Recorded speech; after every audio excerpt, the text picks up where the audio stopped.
Chapter 208. Zheng Han's reaction was extremely fast. Once he sensed that the situation was not right, he immediately flew away, not caring about the life and death of his fellow sect members. No pop-up window chi in his mind, as long as he could preserve his life, he had the right to think about other things. On the road of cultivation, either you die or I live. That Zhang Yan's sword was as fast as lightning. If he was slightly slower, he would have died under the sword. If his fellow sect members stayed behind, they might have been able to delay him for a while. When he returned to the sea boat, with the protection of the array, he naturally wouldn't have to worry about Zhang Yan finding trouble with him. Because he left so decisively, when Zhang Yan killed Shen Minggu and came back to find him, he was only a few hundred feet away from the mysterious Snake Nine Orifices great sea boat. Seeing that he would be able to reach the sea boat in a moment, Zheng Han couldn't help but reveal a look of joy. He thought hatefully, this Zhang Yan is so cruel. So many fellow sect members died in his hands. Now that I'm not his opponent, when I return to the sect and finish condensing my core, I'll come back for the face I lost today. However, at this moment, he suddenly saw a golden ray of light coming from the heavens, blocking in front of him. Zhang Yan stepped on a cloud of smoke. Though there was a faint smile on his face, his pair of deep eyes were like bottomless pits, cold as ice. Zheng Han felt a chill run up his spine, as if he had fallen into an ice cellar. However, he also knew that at this moment, he couldn't just focus on escaping, or else he would die even faster. With a loud roar, he raised the 28 yin light flying needles into the air. Using all the spiritual energy in his body, he sent them flying like locusts towards Zhang Yan. Zhang Yan snorted. Without seeing how he moved, a cloud of smoke rose in front of him. This was the killing intent extracted from the golden core, containing the power of the core's killing intent. When the flying needles were blocked by it, most of them were swept to the side. Occasionally, one or two strands of baleful qi would penetrate through, but they were like arrows at the end of their flight, and when they struck Zhang Yan's forehead, only clanging sounds could be heard as golden flames shot out, but he seemed as if he didn't notice it at all, and not even a trace of it was left behind. Zheng Han was shocked, and his eyes were filled with panic. Zhang Yan casually took a step forward, raised his hand, and waved. A gust of golden smoke rolled toward Zheng Han. Zheng Han felt his scalp go numb. He quickly retreated and hurriedly threw the Ganoderma in his hand into the air. This Ganoderma was naturally born and grew from the earth. It was only a branch and leaf of a spiritual vein on Taihao Mountain. It did not need to be refined to possess its own spirituality. At this moment, it flew up and opened its spiritual cover to block the smoke that was like a ball of fire outside. But Zheng Han also knew that this was only a temporary measure. Even if he could block it once or twice, could he block it 3 or 4 times? Seeing that he no longer had a chance to board the ship, he couldn't help but break out in cold sweat. However, he had cultivated for 100 years, so he wasn't as flustered as Shen Minggu. With just a thought, an idea flashed through his mind, and he had a plan to escape. Putting aside the fact that Zhang Yan's cultivation had suddenly increased for some unknown reason, even with his original speed, he knew that he could not outrun Zhang Yan on the surface of the sea. At this moment, there was only one place to go. He took out a black jade talisman from his sleeve. There was a picture of rippling waves on it. This was the sea mausoleum goldfish talisman that Qiu Daoren had given him. It could be used to summon the spirits of fish and turtles to cross the sea. He threw this talisman into the sea. In a flash, there was a spiritual light that penetrated through the waves. A 10 feet long koi leaped out of the sea and swallowed him. Then, it shook its head and swayed its tail, diving into the water. When Zhang Yan saw this, a mocking expression appeared on his face. He laughed and said, "Wandering soul in the bottom of the cauldron, you still dare to fight like a cornered beast?" He shouted and raised his hand to form a spell. The 3 elements mixed water banner flew out. He held it in his hand and waved it. In an instant, the sound of waves became more rapid and white foam surged. A whirlpool of unknown depth suddenly appeared on the surface of the sea. The koi was originally swimming in the sea, but it was suddenly pulled by a violent whirlpool. This fish was formed from the spirit, so how could it resist? It only struggled for a moment before disappearing without a trace. With this fish gone, Zheng Han could no longer hide himself. He was once again exposed to the sunlight. Seeing that Zhang Yan could still find him after he escaped into the sea, Zheng Han lost all hope and let out a roar. Mysterious light surged out from all the acupoints in his body, ready to fight for his life. But how could Zhang Yan give him the chance? He raised his hand and a golden mist flew out, hitting Zheng Han's head. With a loud bang, Zheng Han's brain exploded and he died on the spot. Zhang Yan pointed with his hand and the golden smoke curled up again, dispersing the spirit and wrapping it in his sleeve. He looked around and saw that Lu Mainyang, her brother, and Monster King Junyu were still entangled with Su Gongyuan and his wife. Lu Mainyang and her brother worked together and cooperated well with each other. They were able to hold their own against Su Gongyuan, while Sovereign King Yu Demon King had the upper hand. However, the woman in the rainbow-colored feather robe was very tenacious. She relied on the ribbon and did not lose. Zhang Yan narrowed his eyes and smiled. His body turned into a wisp of smoke and appeared behind the woman in no time. The woman only saw a wisp of smoke and did not know that it was Zhang Yan. However, he seemed to have bad intentions towards her and she could not help but panic. She was already at a disadvantage and this panic exposed her weakness. Monster King Junyu would not miss this opportunity. The silver spear in her hand was like a poisonous snake coming out of its hole, stabbing into the woman's shoulder. The woman screamed and did not continue fighting. She rolled up the ribbon and immediately turned into a wisp of smoke and escaped. Su Gongyuan was naturally aware of the situation on this side. He unconsciously frowned and his eyes flashed a few times. Now that he was the only one left here, although he still had a trump card that he had not used, no matter how arrogant he was, he did not have the confidence to fight against 3 core formation cultivators alone. Suddenly, he felt that things were not going well. With a "hey" sound, he waved his hand and a yellow smoke flew out from his sleeve. Inside the smoke, an eerie ghost face appeared. It opened its huge mouth and roared repeatedly, as if it wanted to swallow its prey. 9 Netherson Luo Chi. Lu Mainyang and her brother were shocked and quickly retreated to the side. Su Gongyuan snorted and calmly rose to the top of the cloud. Junior, I will leave the head on your neck for a few days. I will come back for it next time. As the voice rumbled on the sea, the cloud of fog had already gone far away. Zhang Yan smiled nonchalantly. He did not take the threat to heart at all. He pressed down the cloud and slowly descended. He stood on the immortal mansion again and looked around. At this time, although Guo Lai's battle was fierce, because of the Ju Men's formation, he was able to protect himself. On the other hand, Zhao Zhengsheng, Wang Yingfang and the others were locked in battle with a few powerful disciples of Wudang's spiritual hall. It was hard to tell who would win in a short period of time. The 6 monster kings were surging with murderous aura and the sound of weapons colliding could be heard. They were also fighting fiercely. Zhang Yan was not in the mood to deal with other people. As long as he guarded the talisman in his hand well, he would have completed Tao Xinjin's task. Therefore, he said goodbye to the Lu sisters and Monster King Jun Miao and sat in the immortal mansion to breathe.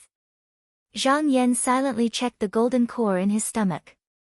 It was only an hour of fighting, but the golden core had shrunk by a quarter, and the remaining half had dimmed a lot.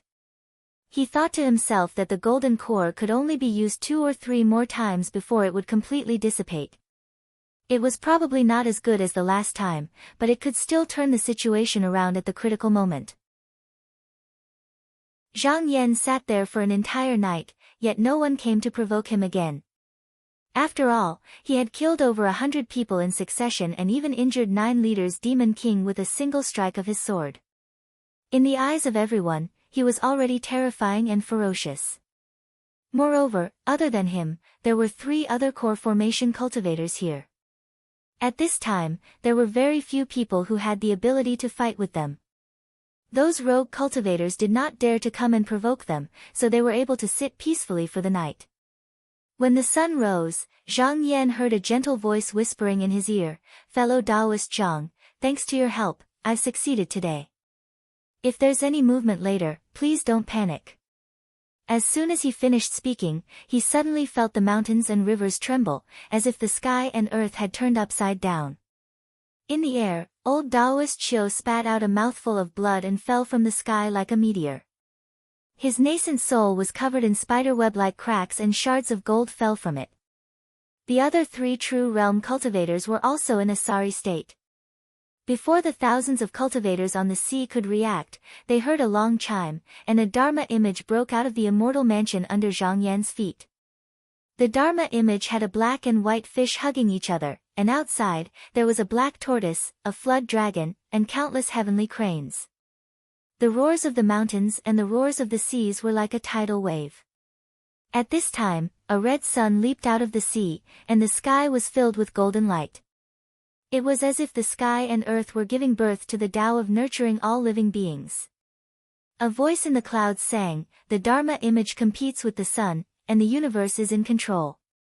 Today, I will escape from the tribulation and fly to the heavenly hut."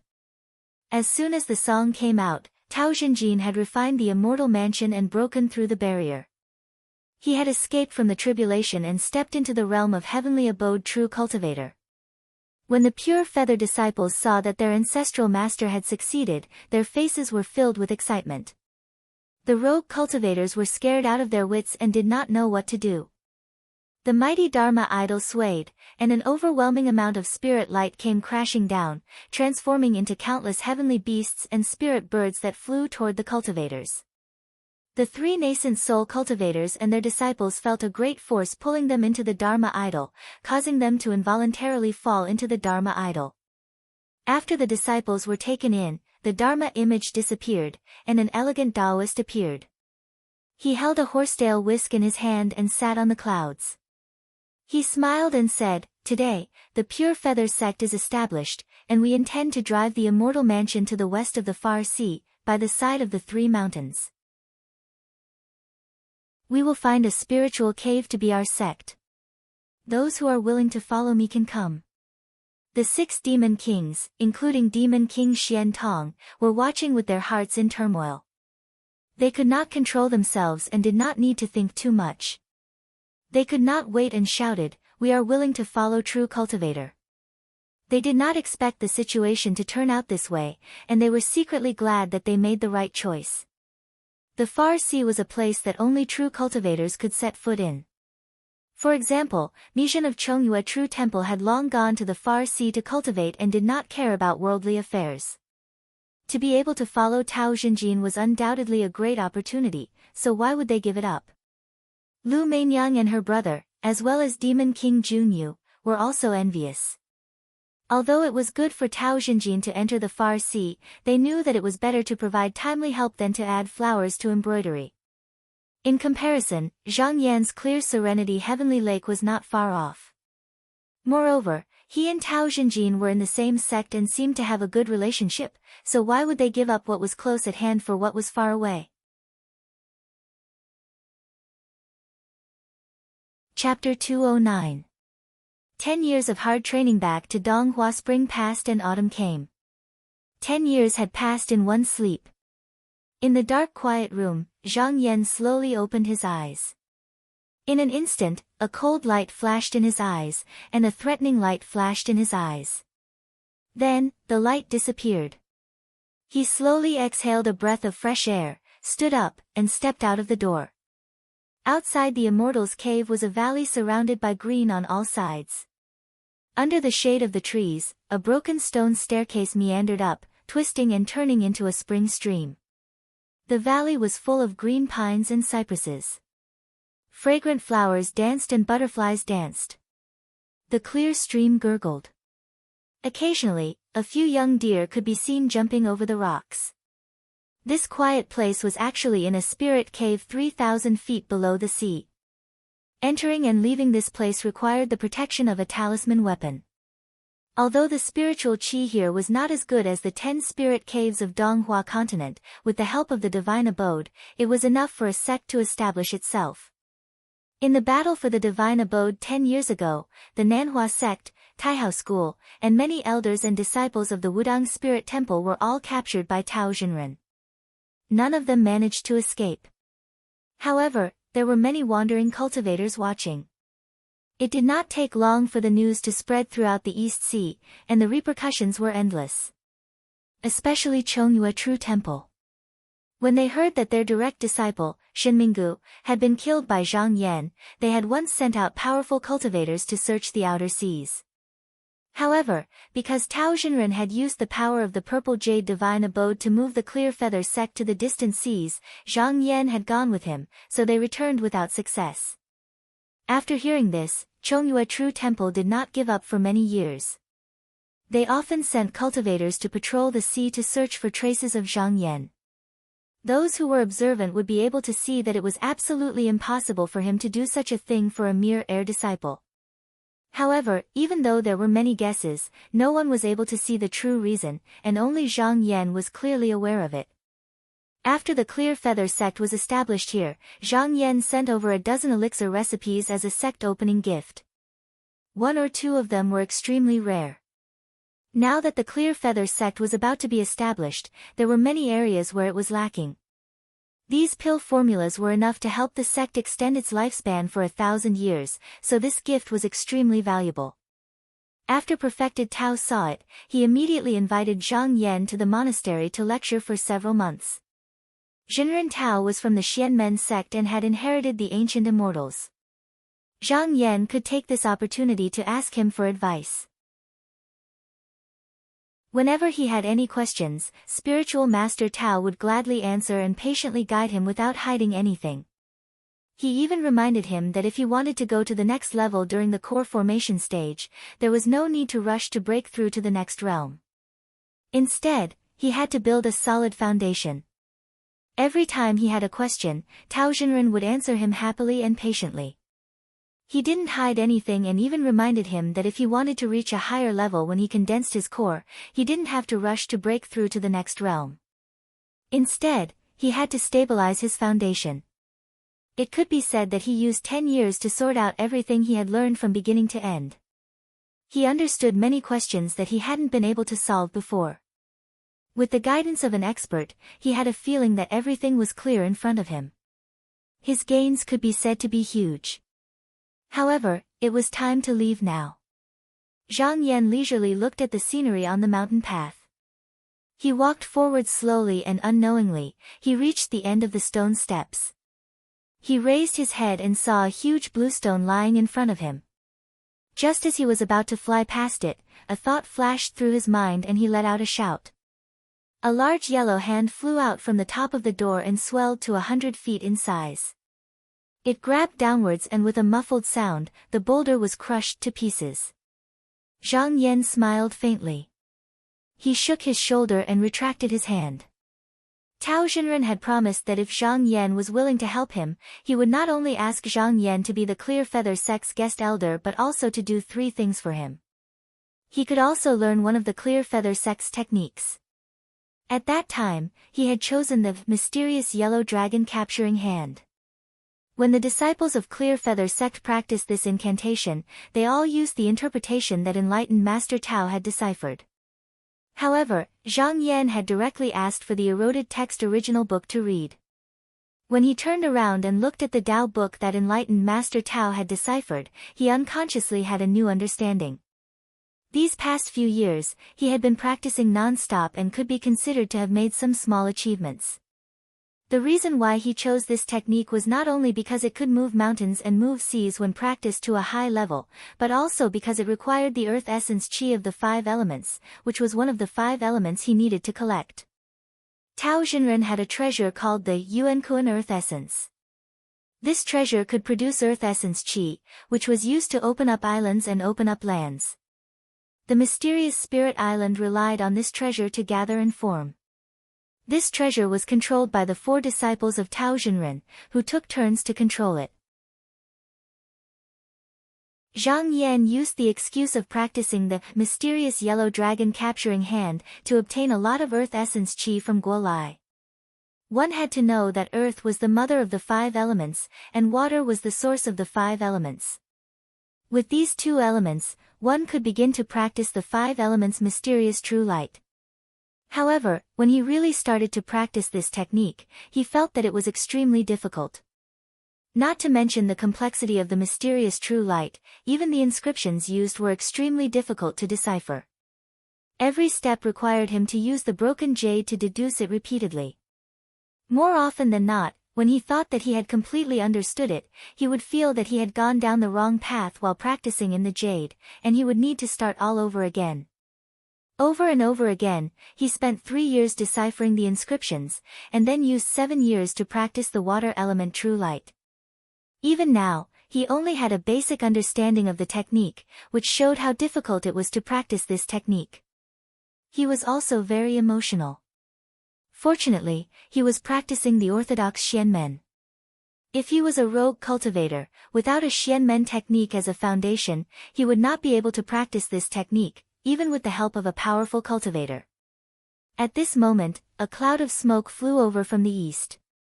After seeing him, it landed, and a loud laugh came, saying, "Brother Zhang, my master said that you will return to Donghua continent today, and it seems that is the case. I, Old Gua, have come to see you off." Zhang Yan looked up and saw Guolai walking over with a handsome Taoist child.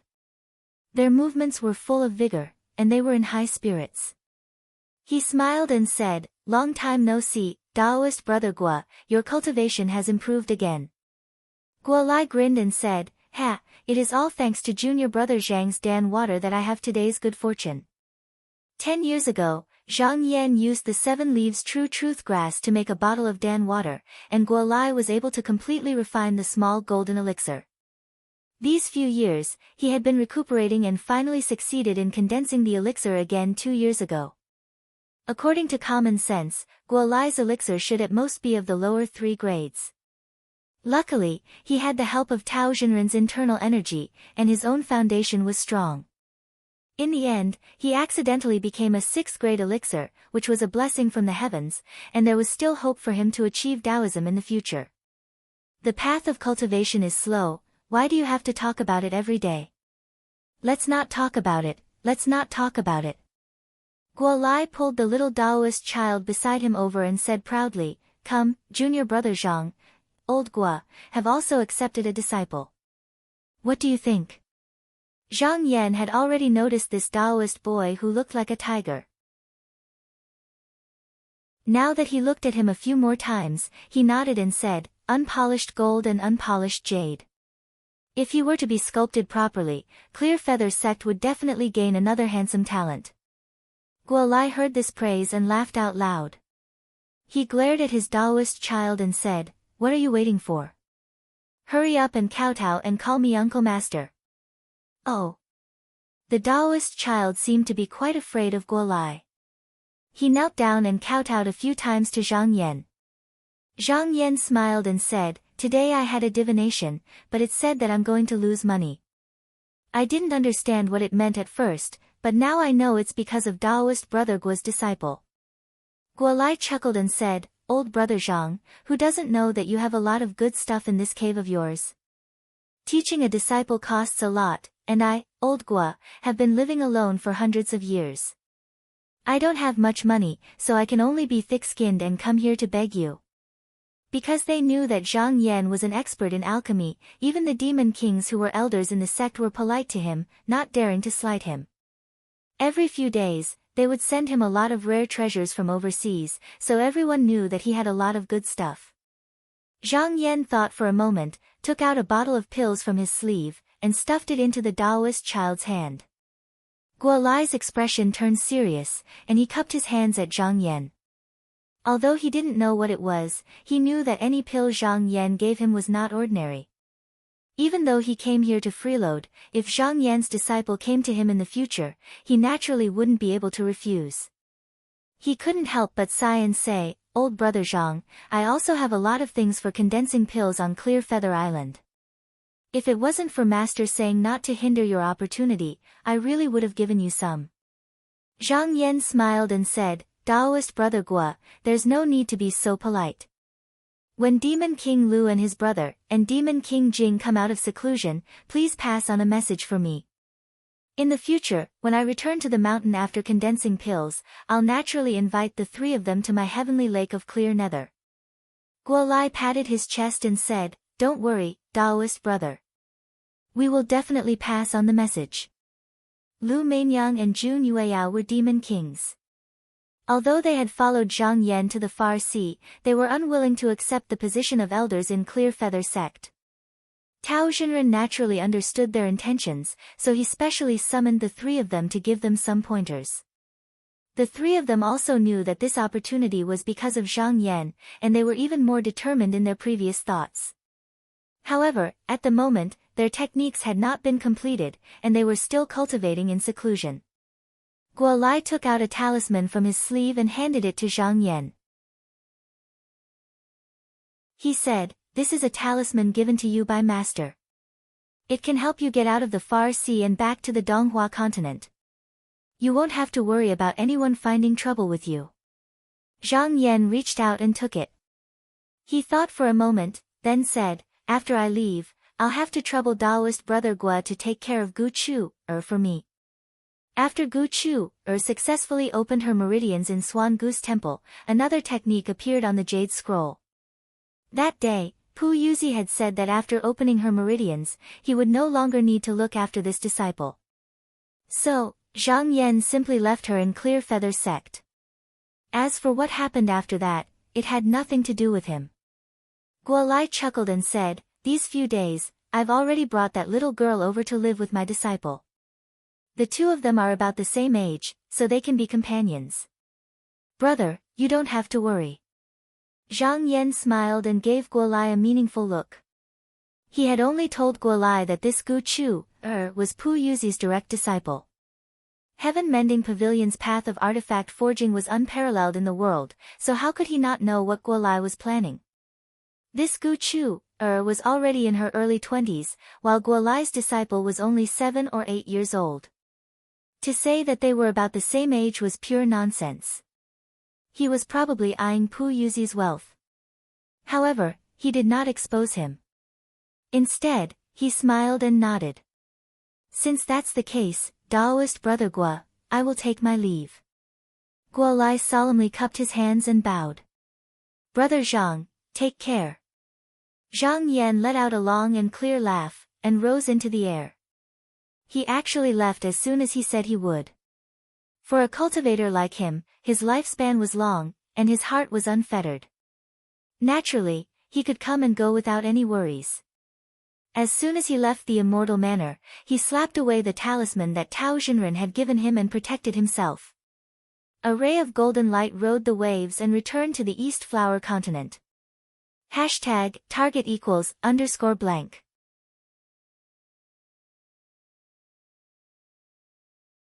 Chapter 210.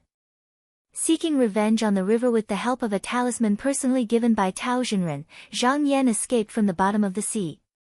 There was only a ray of golden light on this trip.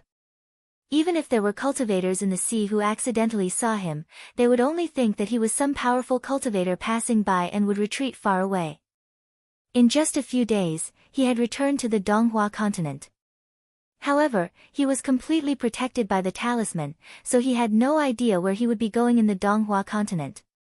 At this moment, he stood in the air and looked around. The mountains and rivers within 1,000 miles were all in his eyes. After looking for a while, he could already tell that he was in the Donghua continent, but he didn't know where exactly he was. He rode on a ray of light and followed the river inland. In less than an hour, he saw a big city in the distance. Then, he pressed down the cloud and landed in a forest. He walked along the mountain path, and not long after, he met a traveling merchant on a donkey. He walked up to him and asked for directions. The merchant saw that he was dressed like a Taoist and was very friendly.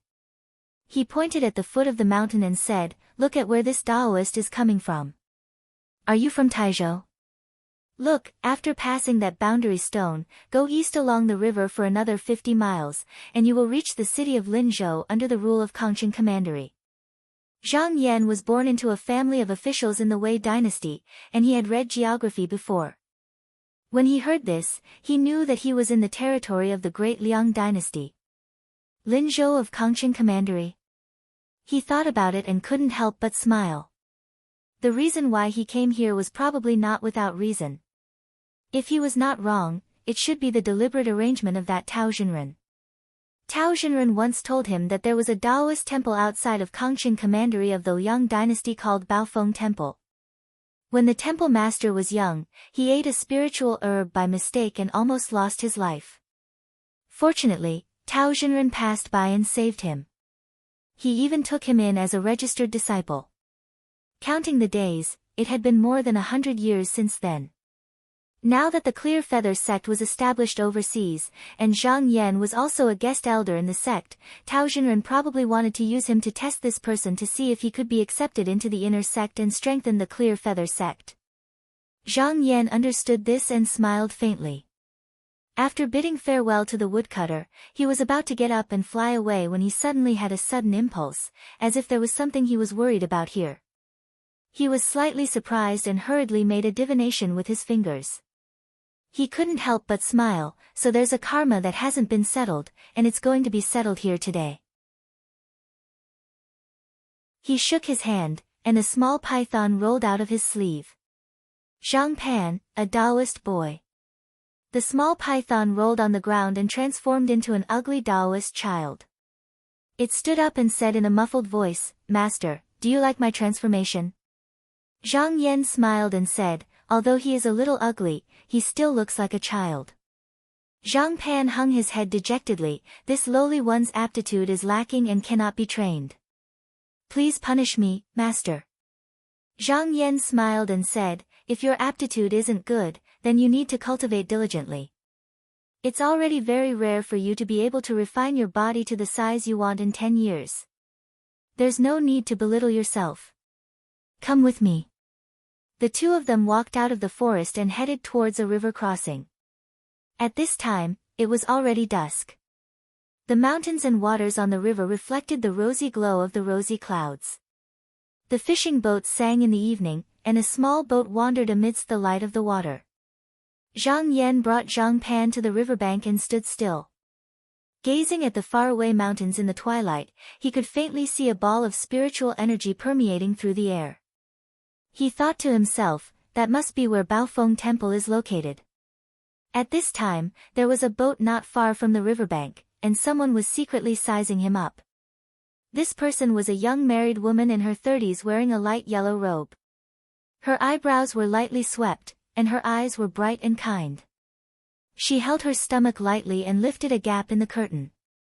She said to a man at the front of the boat, "Husband, look at this Taoist priest. His bearing and bearing are all extraordinary. I'm afraid he came from some big Taoist academy.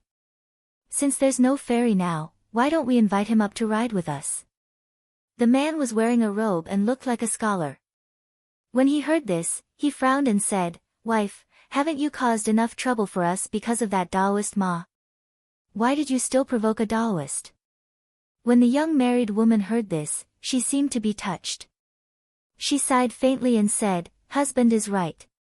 It's this servant who has implicated husband." The young scholar saw that the young married woman's eyes were slightly red and she was about to cry. He was immediately at a loss and said in a panic, "Don't cry, don't cry. I'll do as my wife says, I'll do as my wife says." He ordered the boatman to pull the boat to the riverbank. The boatman immediately agreed readily, "All right. Master, please sit down. I'll pull to the riverbank now." The Wu royal family of the Liang dynasty was similar to the Wei dynasty.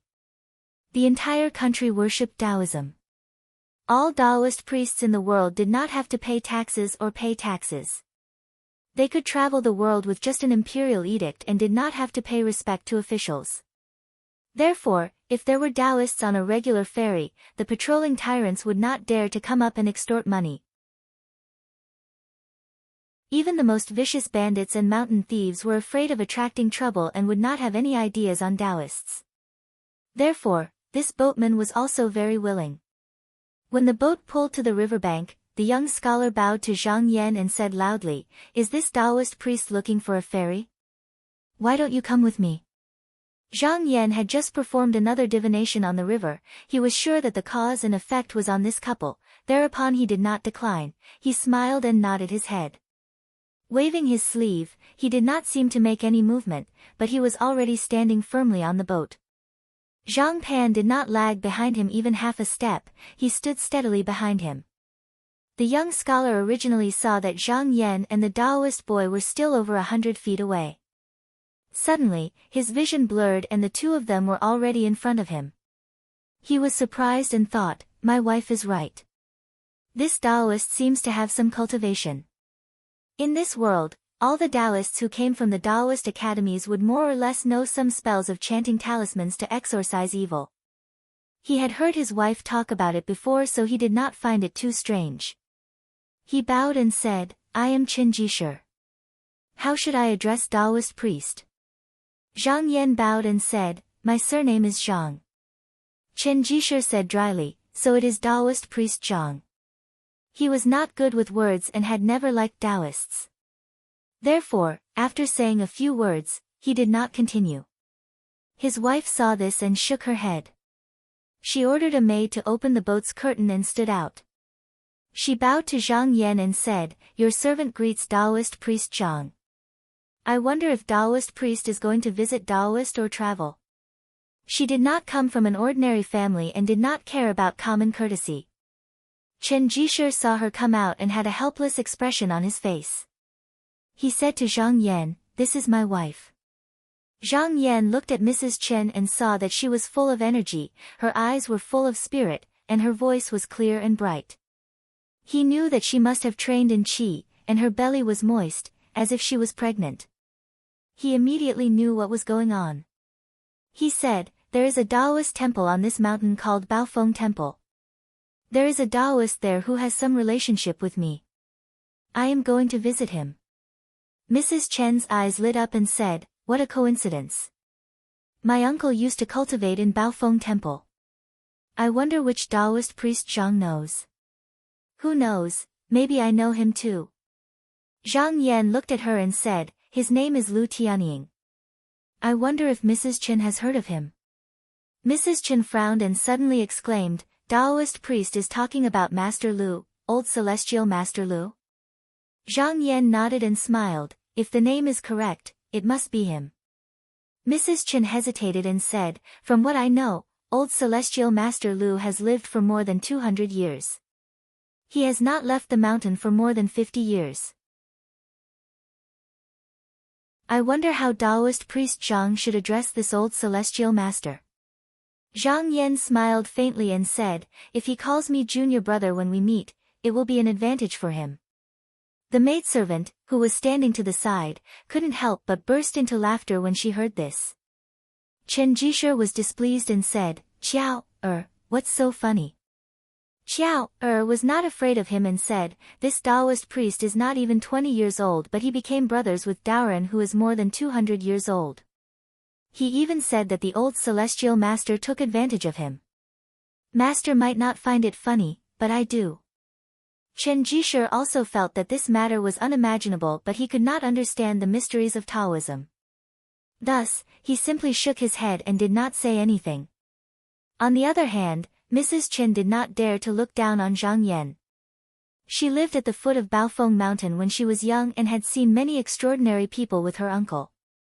She scolded, Qiao, don't talk nonsense. Taoist priest Zhang's background is not something you can guess. Qiao, was not convinced. She only muttered but did not dare to refute. Although Mrs. Chen felt that Zhang Yan's words were unbelievable, she could see that he was not a swindling Taoist. Just as she was about to apologize, she suddenly saw a colorful boat on the river. From a few hundred feet away, she could faintly hear the sound of flute and jade board. She could not help but change her expression. Chen Jisher saw this and was also shocked. He said, oh no, it's that Taoist Ma. How did he know that we are going to pass by here today? Oh no, oh no.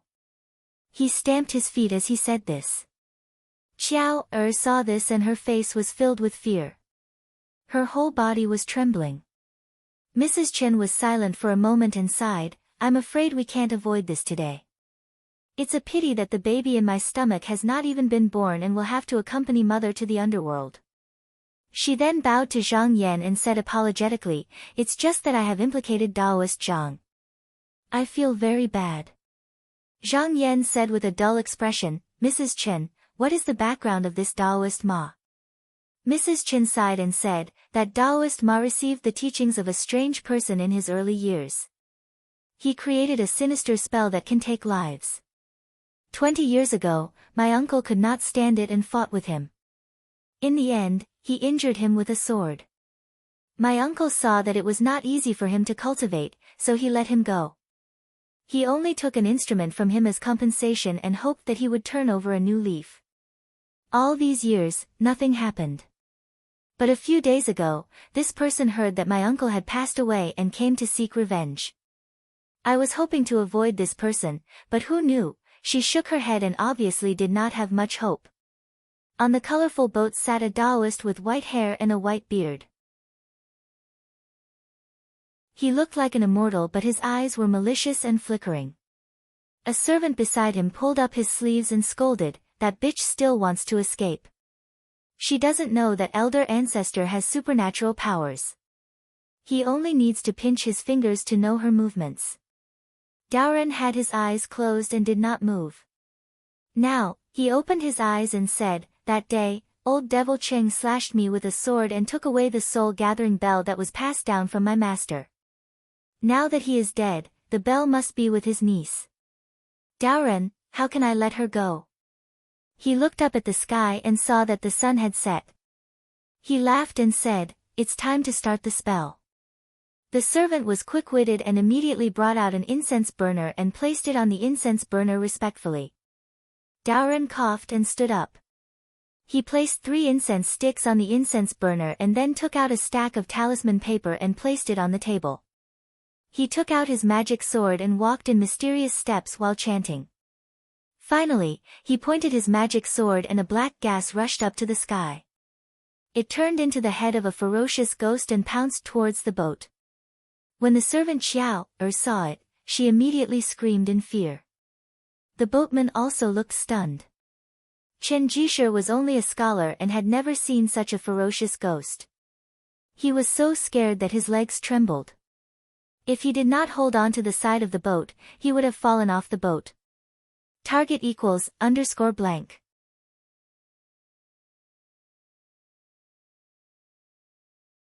Chapter 211. Karma Entanglement. Master and disciple Fate. Everyone on the ship had different reactions when faced with this ferocious ghost head. Although Madame Chen's face was a little pale, she still appeared calm. She took a deep breath and her full chest rose and fell. She took out a white porcelain bottle out of nowhere and pulled out the cork. She shook it in the air and a wisp of green smoke curled up. The ghost head was hit by the green smoke and somersaulted in the air. However, it did not seem to suffer any damage. After shaking the head, it still rushed forward. This time, Madame Chen could not think of anything else. She let go of the porcelain bottle and let it fall to the ground. She smiled sadly, as if she had accepted her fate. Behind the incense burner table, Priest Ma chuckled and said, "That year, this old devil Cheng used this exorcism smoke to break my 5 ghosts technique. Daoren, I, as a living devil, have trained hard for more than 20 years and have harvested 108 evil spirits to refine. How can I compare to that year? If that old devil hadn't died early, I would have returned the humiliation I suffered back then." Zhang Yan saw the ghost head open its mouth and bite towards him. The wind was gloomy, as if it wanted to swallow everyone on the ship. He stretched out his hand and pointed at the air. A gust of wind swept up in the air. In the blink of an eye, the sky seemed to be washed away by a strong wind. All the ghost heads disappeared, as if the scene just now was just an illusion. His face flashed with disdain. This method of controlling the ghost head was crude. It was nothing more than capturing a few vengeful spirits and then refining a demon head in a evil land. Apart from being able to eat human souls, it had no other spiritual power. It was very unorthodox. This method seemed to be recorded in the devil's sect's source-seeking scripture, but it seemed to be learned. However, this was also common sense. It must be known that the majority of the cultivation methods in the world were written in erosion scrolls. No one would casually give away the cultivation methods that they had painstakingly obtained to others. Even if there were a few that were left in the outside world, it would only be a word or two, and it wouldn't amount to much. This priest Ma had not even reached the realm of opening meridian. Zhang Yan really had no interest in fighting him. He took out a talisman from his sleeve and pointed at it. A mysterious light attached to it. He said lightly, "Zhang Pan, use this talisman to get rid of this person." Zhang Pan respectfully received it with both hands. He turned and walked on the water. He was a monster of the sea and was familiar with the water. In a flash, he arrived in front of the ship. Priest Ma was shocked and angry to see the ghost head broken. He also saw Zhang Pan walking on the water as if he was walking on flat ground. He then saw Zhang Pan walking on the water as if it was flat ground. Zhang Pan only knows how to follow his master's orders, he wouldn't care about him. He slapped the talisman and a golden light like a sword appeared in the air and chopped downwards. Before Priest Ma could even make a sound, his head was chopped off. Blood spurted out from his mouth and his headless body fell to the ground with a thud. The servant beside him felt the hot liquid splashing on his face. He touched it and suddenly screamed and ran away in fear. Zhang Pan controlled the talisman and the golden light chased after the servant and killed him. He then returned to the ship to hand over his life. Lady Chen thought she was going to die, but suddenly the situation changed. Priest Ma was easily killed by a servant beside Zhang Yan. She was stunned and couldn't believe it. It was only when Zhang Pan turned around that she came to her senses. She knelt down in front of Zhang Yan and cried tears of joy, "I didn't expect Priest Zhang to have such power. Today it was Priest Zhang who saved our lives. We will repay this kindness." Zhang Yan raised his hand and said with a smile, "Lady Chen, no need to be so courteous. Please stand up and talk." Lady Chen felt a gentle force coming towards her and she stood up involuntarily. She was even more shocked. And that Chen Jisher looked like he had lost his soul, his whole body was trembling, his mouth kept repeating words like, "Evil Taoist, evil Taoist."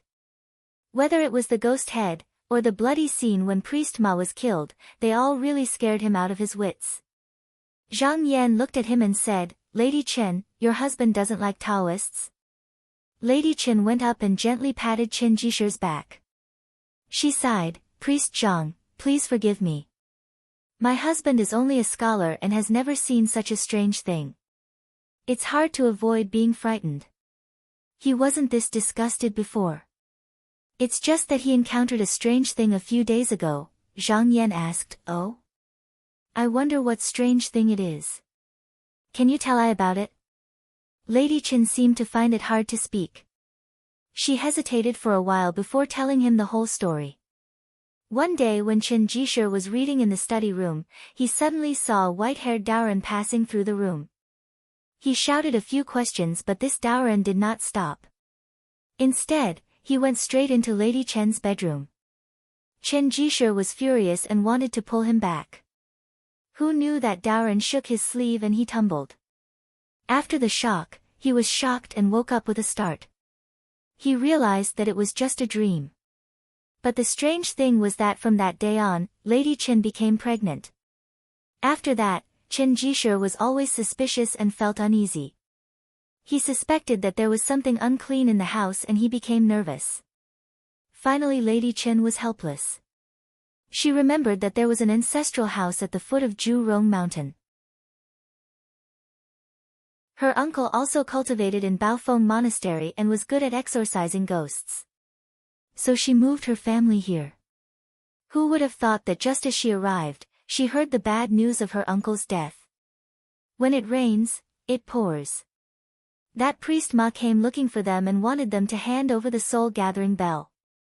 Because she remembered that there were a few familiar Taoists in Baofeng Monastery who could be protected, Lady Chen and her family wanted to hide here. That was how they met Zhang Yan on the river. After listening, Zhang Yan's eyes flashed and he slowly said, I dare to ask, before Lady Chen married, was your surname Tian and lived in Hantong County's Yenzhou City? Lady Chen said with admiration, yes. I didn't expect Priest Zhang to be proficient in divination. You didn't make any mistakes. After listening, Zhang Yan seemed to understand and nodded his head. The last trace of doubt in his heart was wiped away. Originally, he should have gone to Hantong County to settle this karma. But now this family moved thousands of miles from the north to live in the south. Coincidentally, they met again here. This should be the result of the karma between the two parties. After thinking it through, he smiled and said, I won't hide it from Lady Chen. It's not that I'm proficient in divination. The reason why I came here today is because I was meditating and comprehending the will of heaven. Suddenly, I had a sudden impulse and realized that my future disciple was going to cross this river. So I came here to wait. But my cultivation is shallow. I only know that my disciple's surname is Tian and where she came from. But I don't know which one. Now it seems that Lady Chen's child is my good disciple. Lady Chen was startled at first, then she was overjoyed. She held her stomach and said, Is that true? That's my child's good fortune. Nowadays, people did not mourn for their disciples who became monks. Instead, it was because Taoists had a high status and could be exempted from taxes and food. There was even a saying, when a person becomes a deity, his chickens and dogs will ascend to heaven. Whenever something miraculous happened in a place, the imperial court would set up a monument and reduce taxes and corvée. It could be said that it benefited the village and everyone was honored. But there was a difference between a disciple from a big Taoist school and a Taoist from a normal Taoist temple. From Lady Chen's point of view, Zhang Yan had cultivation and seemed to have a relationship with Baofeng Temple. This child had become his disciple before he was born. This was a good karma from the heavens, so she could not help but be surprised. By this time, the ferry had unknowingly reached the other side of the river. At the ferry crossing, there was a patrol officer with a dozen or so soldiers holding torches and carrying lanterns, patrolling the area. Every passenger ship that passed by had to be inspected, hoping to get something out of it. But seeing that Zhang Yan was standing on this ferry, they all took a wide detour, not daring to come up and cause trouble. At this time, Chen Jisher had regained some color. Seeing this scene, he sat at the back of the boat and sighed, not worshipping the saints but ghosts and deities. How can we scholars live? How can we live? Lady Chen wanted to comfort him, but after hearing this, her lips opened but she did not know where to start.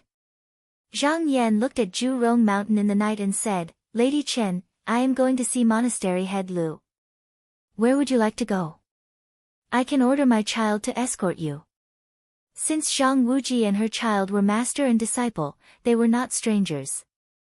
Madame Chen did not refuse and said in a natural and unrestrained manner, Thank you very much, Taoist Zhang. My uncle also has a few rooms here. I would like to stay there tonight. Zhang Yan nodded slightly and gave some instructions to Zhang Pan. Then, with a wave of his sleeve, a cloud of smoke rose from his feet and flew into the sky. This action made Lady Chen even more surprised. Chen Jisher, on the other hand, stared blankly and murmured, riding on the clouds, could this Taoist Zhang be an immortal? Zhang Yan circled around in the sky and could clearly see that this Baofeng monastery on the mountain did not have any restrictive spell or formation, so it was easy to enter and exit. He rode the wind to the highest temple on the mountain and pressed down on the cloud. After 3 or 5 turns, he arrived in front of a side room surrounded by spiritual energy. He saw a child dozing off at the door, so he went forward and shook him awake. The child woke up with a start. When he saw Zhang Yan, he almost shouted out, Taoist, where did you come from? Zhang Yan smiled and said, Don't panic. Go in and tell your master that when the time comes for the immortal herb that day, he will understand. The Taoist child was good at reading people's expressions. There were people patrolling at the foot of the mountain, but Zhang Yan was able to appear here without anyone noticing. Seeing that Zhang Yan was friendly, the Taoist child quickly said, Taoist, please wait for a moment, I will go and tell my master. Not long after the Taoist child entered the room, there was a loud noise in the side room. It seemed like a table or chair had been knocked over. A middle-aged Taoist with half black and half dry hair and only half a beard ran out barefooted. He was excited and said with a trembling voice, "Is it the senior martial brother of the sect?" Zhang Yan saw that this Taoist was emitting a spiritual light. It was obvious that he was at the mystic light realm. He nodded to himself. It was rare for this person to be able to cultivate to such a level without anyone's guidance. He bowed and said, "Is it senior martial brother Lu Tianying? I, Zhang Yan. I came from Taozhenren." Lu Tianying originally had some doubts, but when he heard the name, Taozhenren, he no longer had any doubts. He was overjoyed and quickly bowed to return the greeting. Only then did he remember that his clothes were messy, which made him a little embarrassed. Zhang Yan saw that he was messy and his hair was sparse. It seemed like it was caused by someone, so he asked, "Taoist Lu is also a temple master, why do you look like this?" Lu Tianying calmed down after the initial excitement and sighed, "Sigh, it's a long story. Senior martial brother, please come in and talk." He then ordered the Taoist child, "Go make a pot of cloud dragon cattail tea." The Taoist child was smart and ran out. After the two of them entered the room and took their seats, Lu Tianying pulled his beard and said with a bitter smile, "I won't hide it from senior brother. Junior brother's current appearance is all because of those kids from the Supreme Sky sect.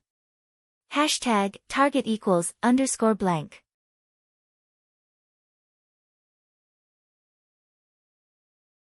Chapter 212. Hearing this, Zhang Yan found it strange. Although this Lu Yaoying was Tao Xinjin's disciple, not many people knew about this. Although this person was a mystic light realm cultivator, on the surface, he was just a lone cultivator. Taihao school was one of the top 10 sects of the Xian sect. Why would their disciples make things difficult for him? Zhang Yan thought for a while and looked at Lu Yingyao. He said, "Does junior brother Lu know about this Taihao school?" Lu Daojin shook his head and said, "I've always been cultivating in the temple and don't go down the mountain often because I'm afraid of causing trouble. I only heard from those two kids that they're disciples of Taihao school, but I don't know much about Taihao school. There's no pop-up window." Zhang Yan nodded and thought, this junior brother Lu is someone who's focused on seeking Tao, but he's been in the mortal world for a long time. He probably doesn't know anything about the cultivation world, so it's not strange that he doesn't know about Taihao school. No wonder he only has resentment in his words and no fear. So it's because the ignorant are fearless. Seeking Tao wasn't easy. Normal lone cultivators would more or less make a few friends. Not only could they find treasures together, but they could also help each other if they met a strong enemy. However, Lu Yaoying's experience was unique.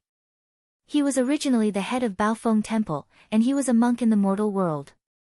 Tao Xinjin taught him a cultivation technique that helped him open his meridians, and he was given the cloud sand early on. He was able to cultivate peacefully for more than 100 years, and although he didn't have any experience, he still managed to reach the mystic light realm. However, because of this, he knew nothing about the cultivation world. Zhang Yan asked again, "Since junior brother is focused on cultivating and doesn't cause trouble, why did the disciples of Taihao school come looking for you?" Lu Yaoying sighed, patted his knee, and said, "Senior brother, you should know that I ate a spirit herb by mistake.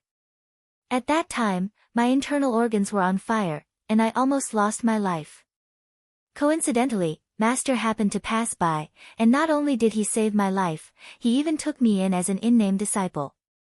That spirit herb left behind many seeds, and I took 3 of them and buried them in the ground. Over 100 years have passed, and nothing has happened. But in the middle of the month, one of the spirit herbs suddenly sprouted green." Zhang Yan's heart moved and he stood up. "Where is this grass?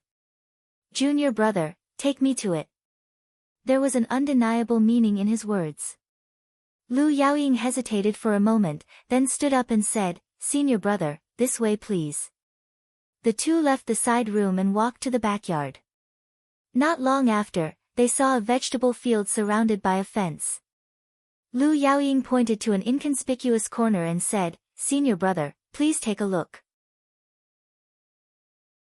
I was afraid that someone would notice something was wrong, so I planted this grass here to hide it from others." Zhang Yan took a few glances at the grass. In the eyes of ordinary people, the grass was exceptionally inconspicuous, but in his eyes, it was surrounded by spiritual energy.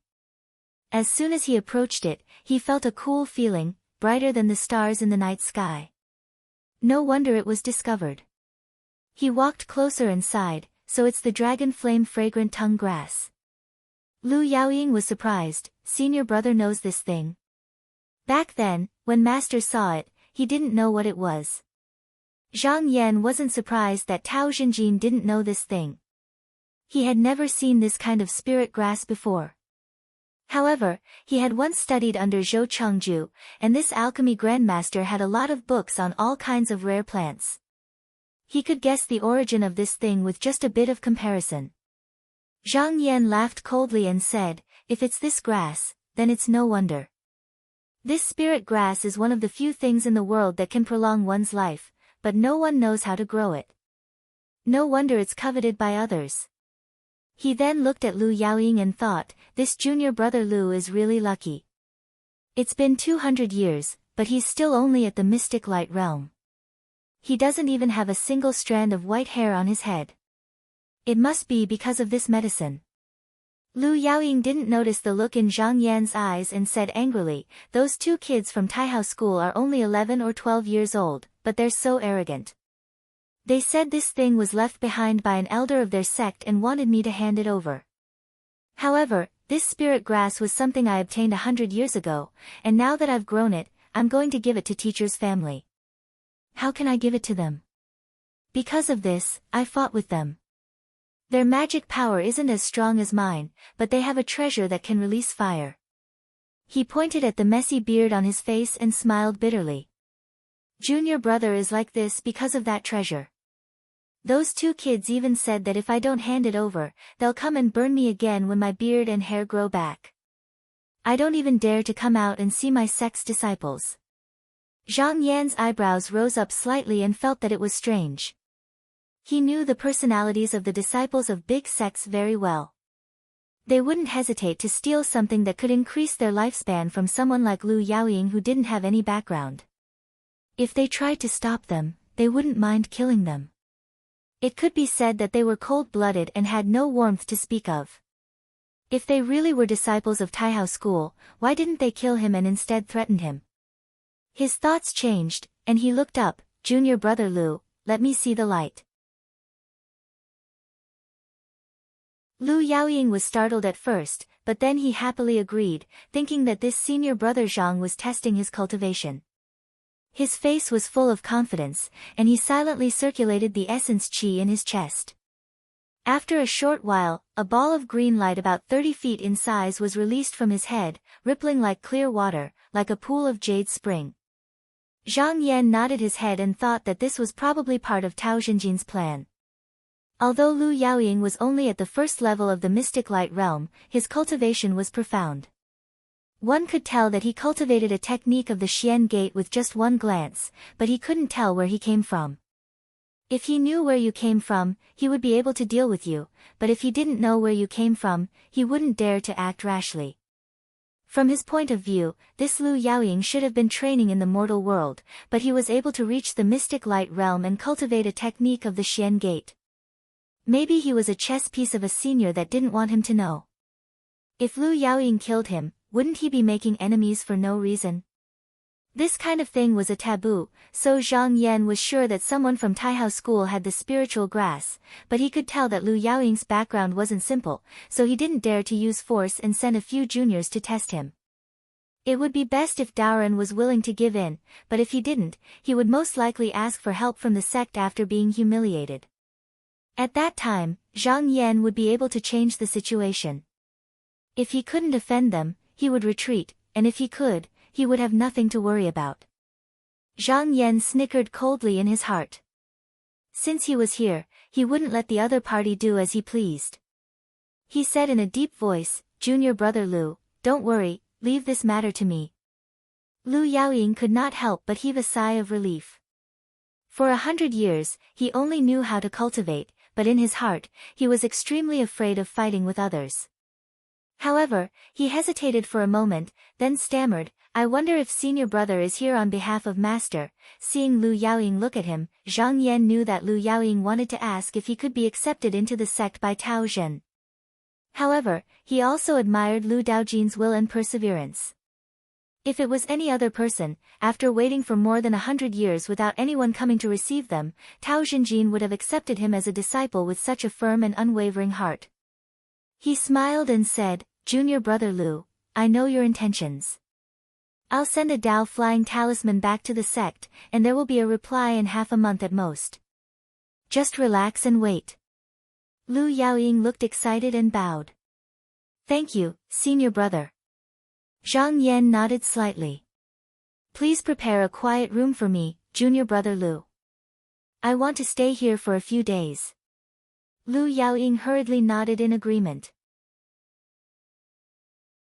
He called the boy over, gave him a few instructions, and then led Zhang Yan to a wing in the east. When Zhang Yan entered the room, he saw that the bed was clean, the walls were white, and the incense burner was burning. He nodded in satisfaction and sat cross-legged on the bed. He then took out a flying talisman from his sleeve. This item was called the 10,000 miles smoke wave talisman.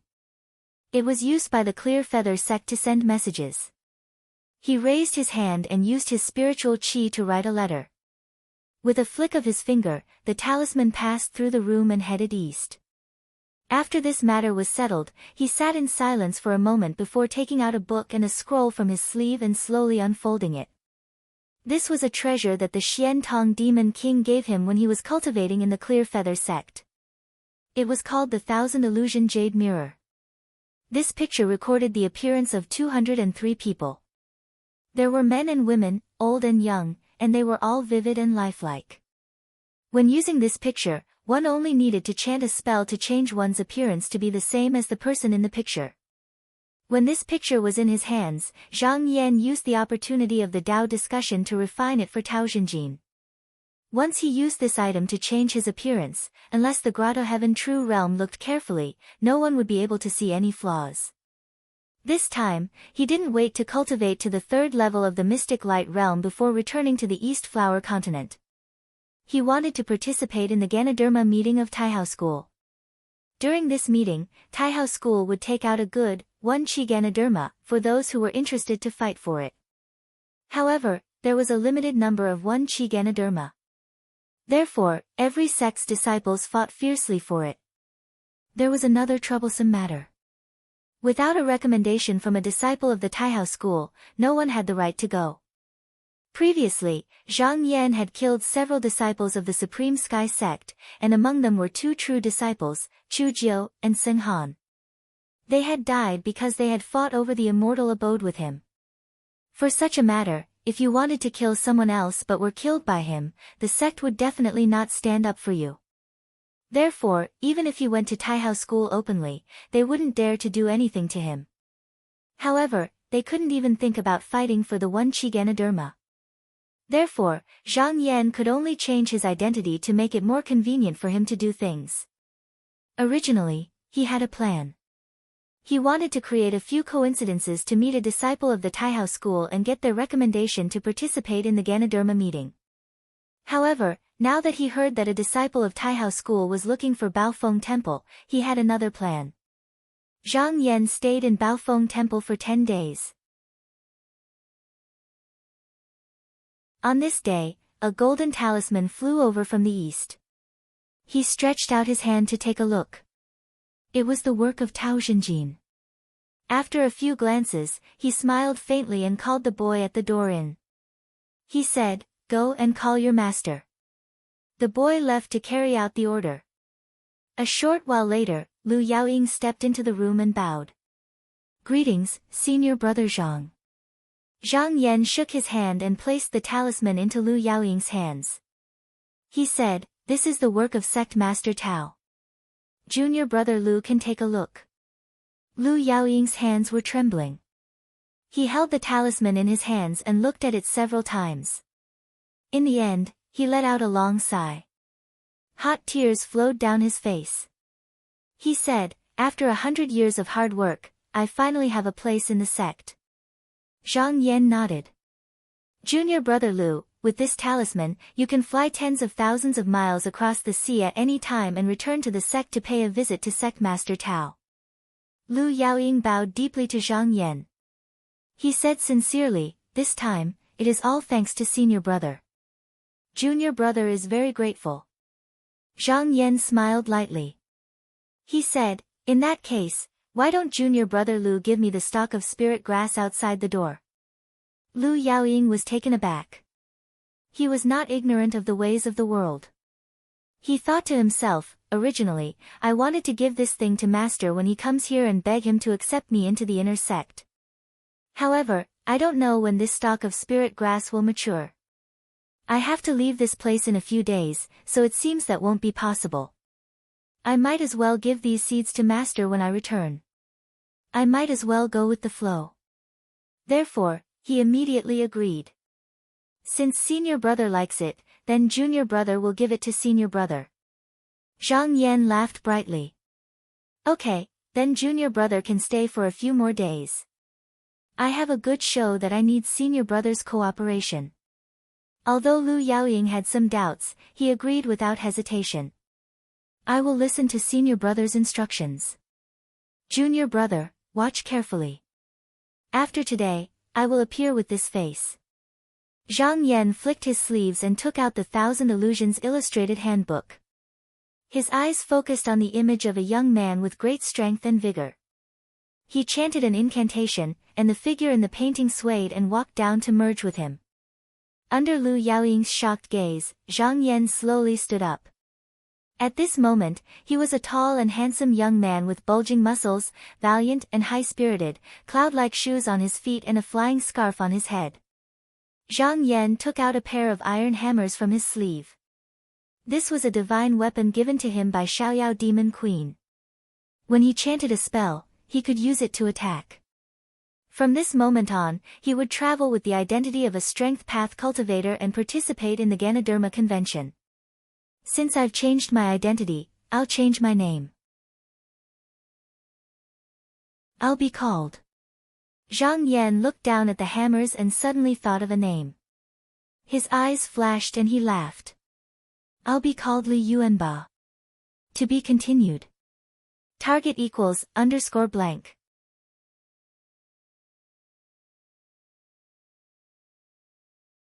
Chapter 213.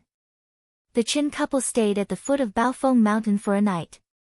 Although Ma Daojin was killed by Zhang Yan, it was inevitable that they were still on tenterhooks. Especially Qin Jishu, who had several nightmares that night. He was drenched in cold sweat. Every time, he dreamed that Ma Daojin would turn into a malicious ghost and come to his door, wanting to eat his heart and liver. Strange no pop-up window. Chen Fujin was not afraid at all, but she could empathize with her husband. She comforted him, "Husband, don't be alarmed. With Zhang Daozhang's boy guarding the door, no malicious ghost will be able to enter. Even if it really comes to the door, it will just be killed again." These words were actually nonsense.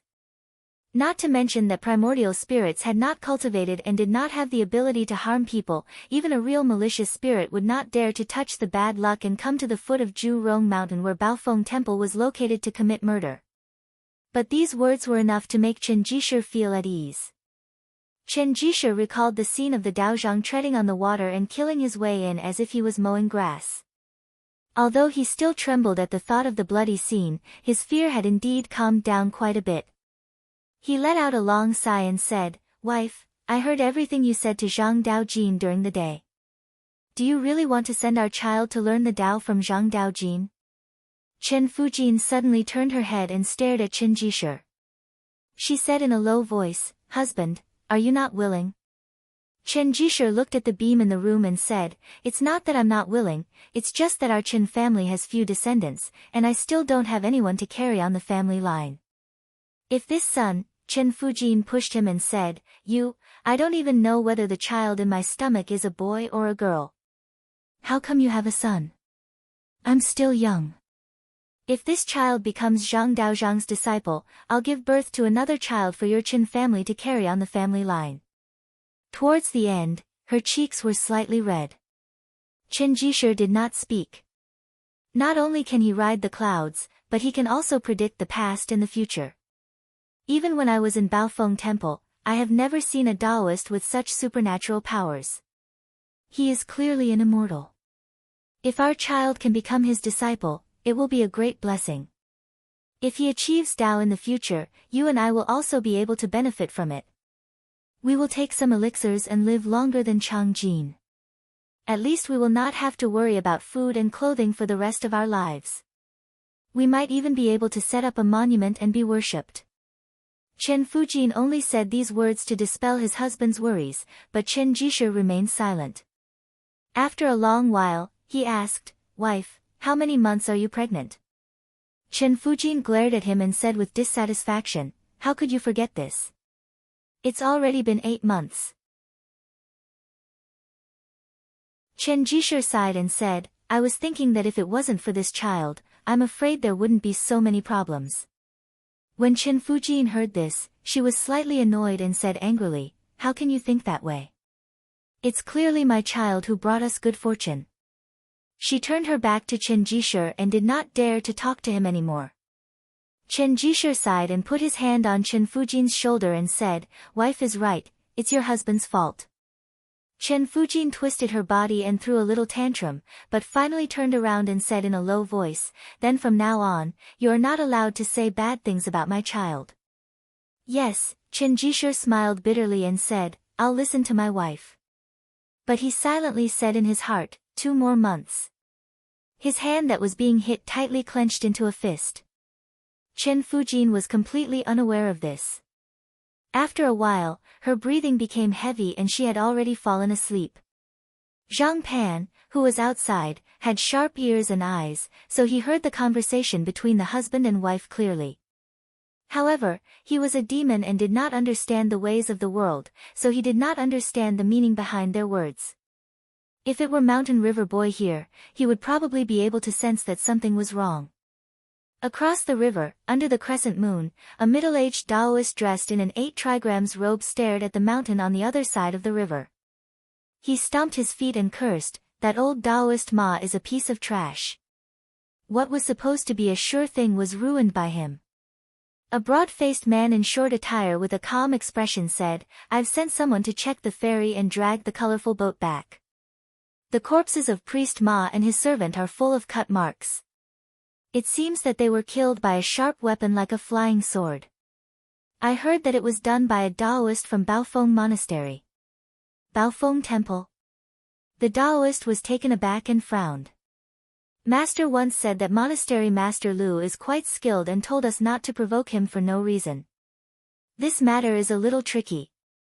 The broad-faced man said coldly, "No matter how difficult it is, we must do it. The soul convening bell is still in that girl's hands. Without it, the 6 spirit bells will not be complete. Now that the Baoji conference is about to begin, without this instrument, how can young master display his power?" The Taoist thought for a while and shook his head. "Your young master is really something. The Baoji conference is filled with masters who can fly. Although he has learned Tao, he has not opened his meridians. His cultivation may not be as high as yours, what use is there for him to go?" The Taoist snorted and said, "Young master is talented and has been taken in by an old immortal. How can you and I speculate? Fortunately, there is still some time before the Baoji conference. We can just find another opportunity." The Taoist snorted and seemed to be somewhat disapproving. Zhang Yan meditated and cultivated in Baofeng Temple every day. For half a month, he appeared as Li Yuanba and addressed Lu Yaoying as junior brother. There were more than 20 disciples in Lu Yaoying's monastery.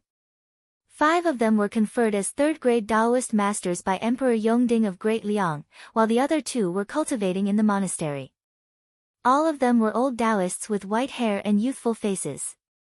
They did not know where this young uncle master came from. Although they were unwilling, they could only follow the rules and call him Uncle Master. Zhang Yan was wondering if the two kids who claimed to be disciples of Taihao School were not coming. He waited until the end of the month.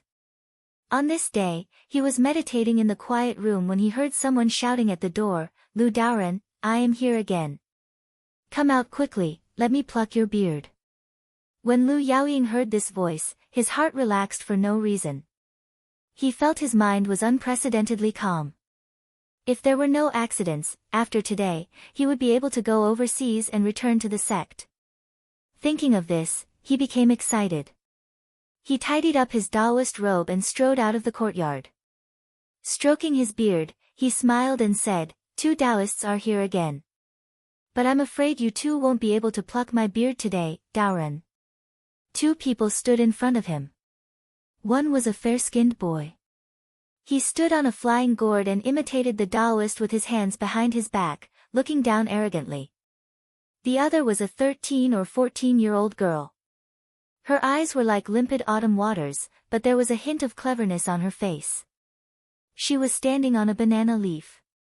When she saw Lu Yaoying, she bowed and said, "Fellow Taoist Lu, my little brother is not sensible. I apologize." Lu Yaoying's eyelids twitched. Not sensible? Why didn't she say that when she wanted to burn my eyebrows with the gourd? However, his mind was currently focused on going to Clear Feather Sect, so he was not in the mood to argue with these two. He said in a deep voice, "You don't have to waste your breath. I'd rather destroy that dragon flame fragrant tongue grass than take it out." The girl was surprised and said, "Fellow Taoist Lu only knows the name of this spirit herb?" Lu Yaoying replied, "What a joke. This spirit herb was planted here by I, so how could I not know?" The girl shook her head and said, "Fellow Taoist Lu, why do you have to say such lies? This herb was clearly lost here by an elder of my clan 100 years ago. How did it become yours?" Lu Yaoying smiled and pointed at his Taoist bun. "You don't have to say anything else. My hair and beard are here. If you have the ability, go ahead and burn them again." The girl thought to herself, this Taoist Lu was so timid last time, but he's so tough today. Could it be that he's brought someone from the sect over like little Marshall Uncle said? This time, my little brother and I came out without little Marshall Uncle's knowledge. We have to be careful. Thinking of this, her eyes revealed a vigilant look. The boy beside her could not hold it in anymore. He clapped his hands excitedly and shouted, "Daoren, just you wait. Watch my wind and fire gourd." Just as he was about to make a move, the young girl's expression changed, and she hurriedly pulled her brother to the side. A black shadow flew past where they were just standing, producing a muffled whistling sound, and the wind that swept up caused their robes to flutter. There was a rumble on the other side, and the walls collapsed. Smoke and dust flew everywhere. The girl was shocked. When she took a closer look, she realized that the object was actually a copper hammer the size of a person's head. Thinking about how this thing had almost hit her, her face turned pale. At this moment, Zhang Yan walked out from the backyard. He was playing the role of a mighty young man, so he shouted, causing the roof tiles to tremble and dust to fall. He said, "Where did this brat come from? You dare to make things difficult for my senior brother?" He had seen them from behind just now. These two were only at the light Qi realm. It was just that Lu Yaoying's cultivation was too smooth and did not know how to fight with cultivators. Otherwise, how could these two be a match for a mystic light realm cultivator? When she saw Zhang Yan walk out, the young woman's bright eyes sized him up and said, "So you're the reinforcement that old Taoist Lu invited?" While speaking, her hand quietly reached into the pouch on her waist and suddenly took out a hairpin. With a shake of her hand, she threw the hairpin towards Zhang Yan. Zhang Yan laughed coldly, but he did not dodge. With a clang, the hairpin hit his forehead and bounced away. The girl frowned and waved her hand to take the hairpin back. She found that the tip of the hairpin had been broken, and she was shocked. Although she only did this to test Zhang Yan's strength, a normal flying sword might not be able to make a dent in it, let alone a body made of flesh and blood. His body was so strong that only a strength path cultivator could have this ability. Strength Dao cultivators cooked external herbs and watered internal herbs. There were less than 1 in 100 Strength Dao cultivators, but those who really stepped on this path were not ordinary people. The girl cursed in her heart. Originally, it was still difficult to deal with Lu Daoren, but now there was a person who called himself Junior Brother Lu Daoren, and it seemed like his cultivation was even higher. How could the two of them deal with him? Her eyes turned and she said, "Little brother, why aren't you taking out the treasure?" The boy replied with an, "Oh," and was about to take out the gourd when he felt his neck tighten. It was his big sister pulling him into the clouds. Zhang Yan took a deep breath and his chest puffed up. He then let out a ha and spat out a wave of air into the sky. This wave of air chased after them like a hurricane, and when it passed through the air, the two siblings felt the sky spin and the earth spin, and then they fell from the sky.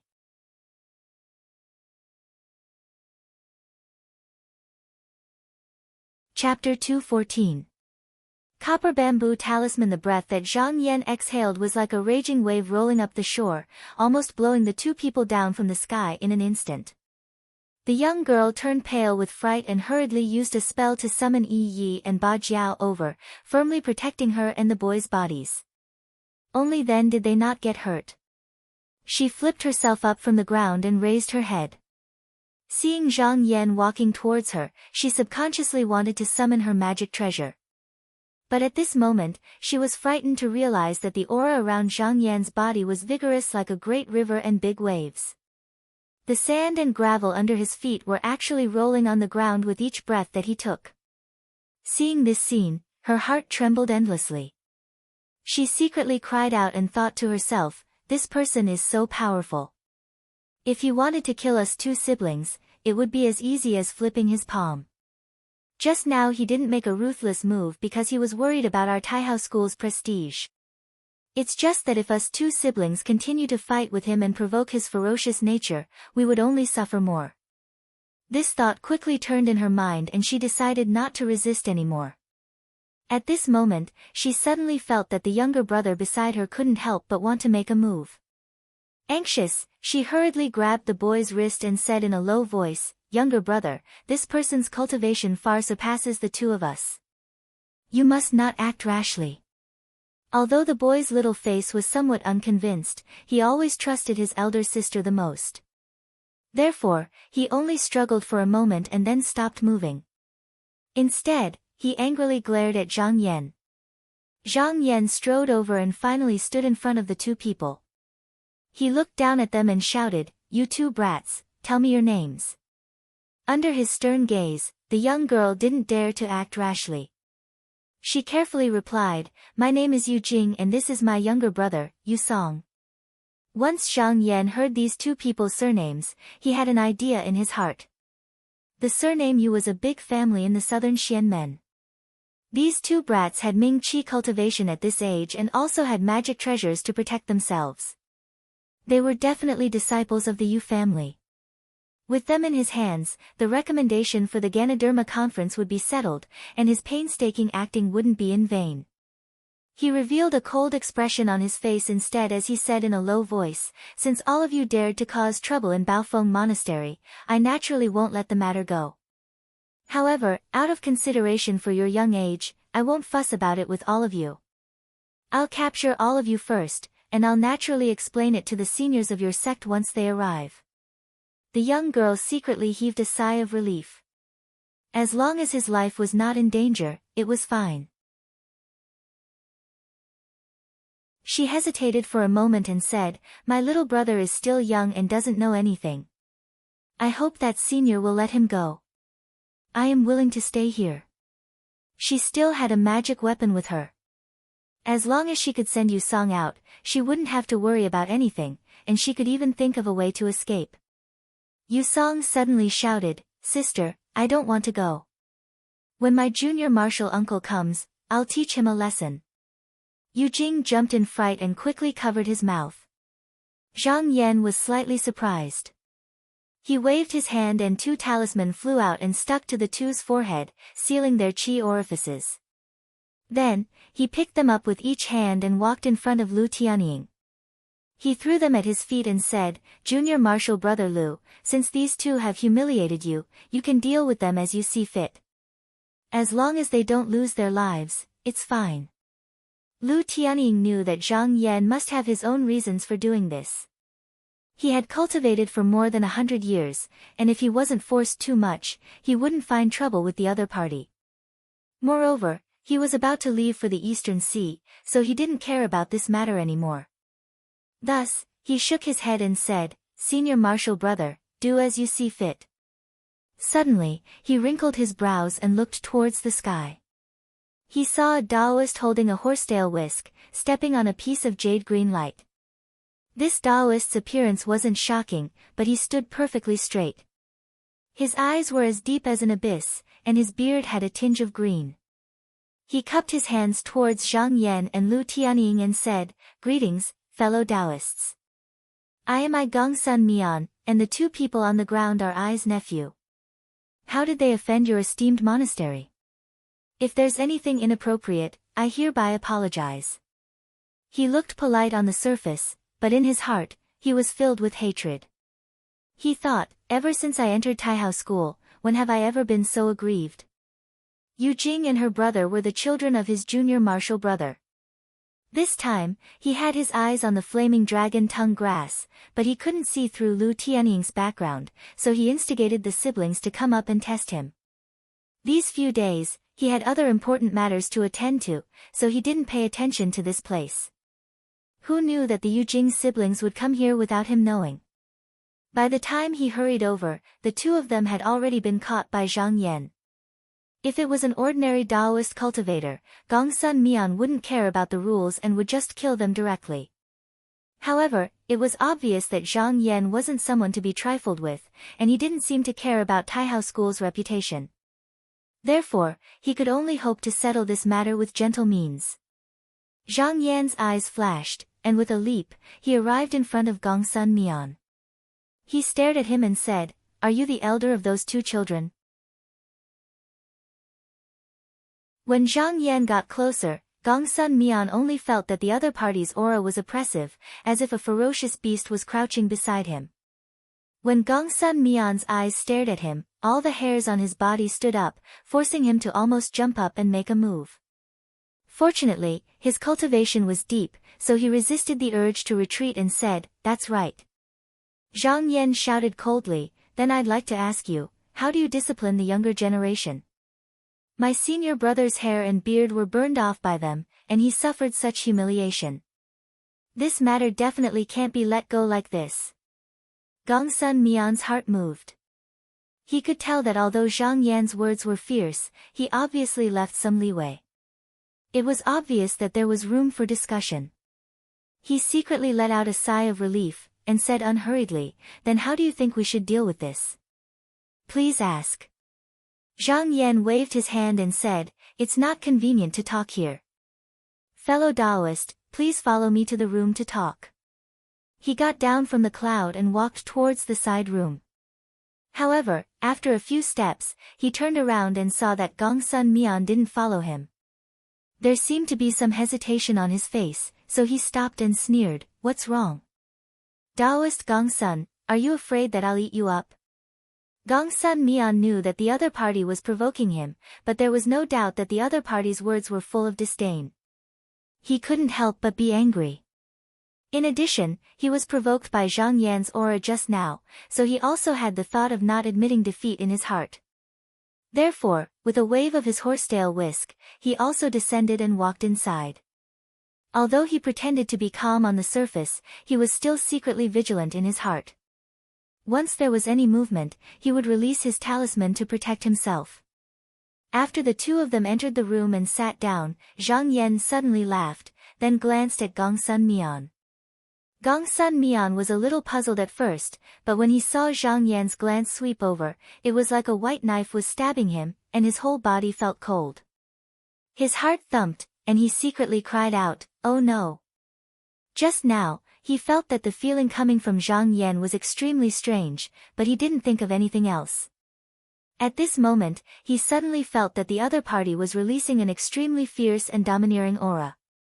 This person was obviously a strength path cultivator. He suddenly felt regret in his heart. In a moment of confusion, he fell into a big trap. If it was outside the room, he could leave if he wanted. With his talisman, no one would be able to stop him. But here, within such a short distance, the other party was a strength path cultivator. If he wanted to kill someone, there wouldn't even be a gap for him to release his talisman.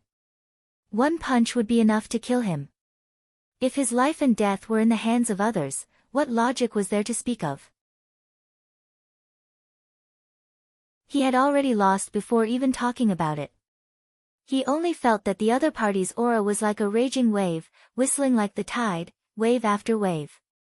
He was constantly placed between life and death, which made him feel extremely uncomfortable.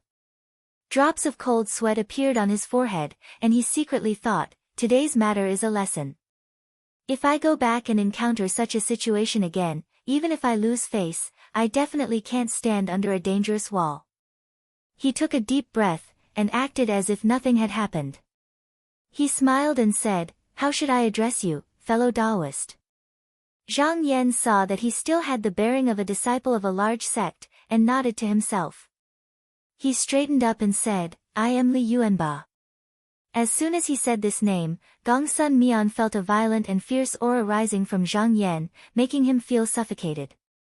He hurriedly calmed his mind, and cupped his hands, saying, "So it's fellow Taoist Li, may I know which sect does fellow Taoist come from?" Zhang Yan waved his hand and said, "I don't want to say my master's name. It's better if Brother Yuan doesn't know." Gongsun Mian was speechless. This person's refusal was so direct, and he didn't even want to find an excuse. How hateful. But people under low eaves had no choice but to lower their heads. Today, he had lost the opportunity, and every step he took was wrong, so he could only accept it. Zhang Yan pressed his hand down, and his body leaned forward, saying, "Fellow Taoist Gongsun, I'll get straight to the point. It's not hard for me to let these two kids go, as long as you promise me one thing." Gongsun Mian said, "Please say it, fellow Taoist." Zhang Yan said in a deep voice, "I've been learning from my master since I was young, and now I've reached the core formation stage. Therefore, I want to go to the Ganoderma convention to fight for a Ganoderma, but I don't have anyone I know to recommend me. Since you're a disciple of the Taihao school, if you're willing to recommend me, I'll write off all our past grievances, and you can take these two kids with you." Gongsun Mian secretly sneered. So it was because of the convention token, then he would have to play around a little. He shook his head and said, "Forgive me, fellow Taoist, but that token isn't that easy to get." Zhang Yan laughed coldly, and said, "Don't misunderstand, sir. I'm not here to beg you, I'm only here to make a condition. Do you see that dragon flame fragrant tongue grass outside the house? Do you think that this spiritual herb is worth a token? I don't believe that other than sir, there's no one in your sect who knows what it's worth." Gongsun Mian's expression changed. What Zhang Yan said was right, he knew his fellow disciple's temperament very well. If he could get this spiritual herb, he would most likely agree to this matter. He felt suffocated in his chest. A moment of carelessness had caused him to fall into the opponent's hands, suppressing him to the point where he had no power to fight back. Ever since he entered Tao, when had he ever suffered such a great loss? Grinning, he said helplessly, "Fine, then I'll do as fellow Taoist wishes." The Yu siblings were in Zhang Yan's hands, he didn't want to play any tricks, lest there be more complications. If the other wasn't satisfied and kept him here to exchange for the token, then that would be embarrassing. Therefore, he decisively took out a bamboo talisman from his sleeve, placed it on the table, and pointed at it, saying, "This is the copper bamboo talisman. With this, fellow Taoist can go to the Ganoderma convention." Zhang Yan picked it up and looked at it. This token was exactly as the rumors said, and in such a hurry, it was impossible for the other party to fake it. Now that everything went so smoothly, he couldn't help but nod in satisfaction. Right now, he was playing the role of a fierce and courageous warrior, so he didn't hide his emotions at all and laughed heartily towards the sky. Looking at his proud expression, Gongsun Mian's heart was filled with hatred. His eyes flickered, and he thought to himself, Do you really think everything will be fine just because you got the token? If you dare to come to the convention, I'll see how you're going to get the Ganoderma of Unity. #target=_blank.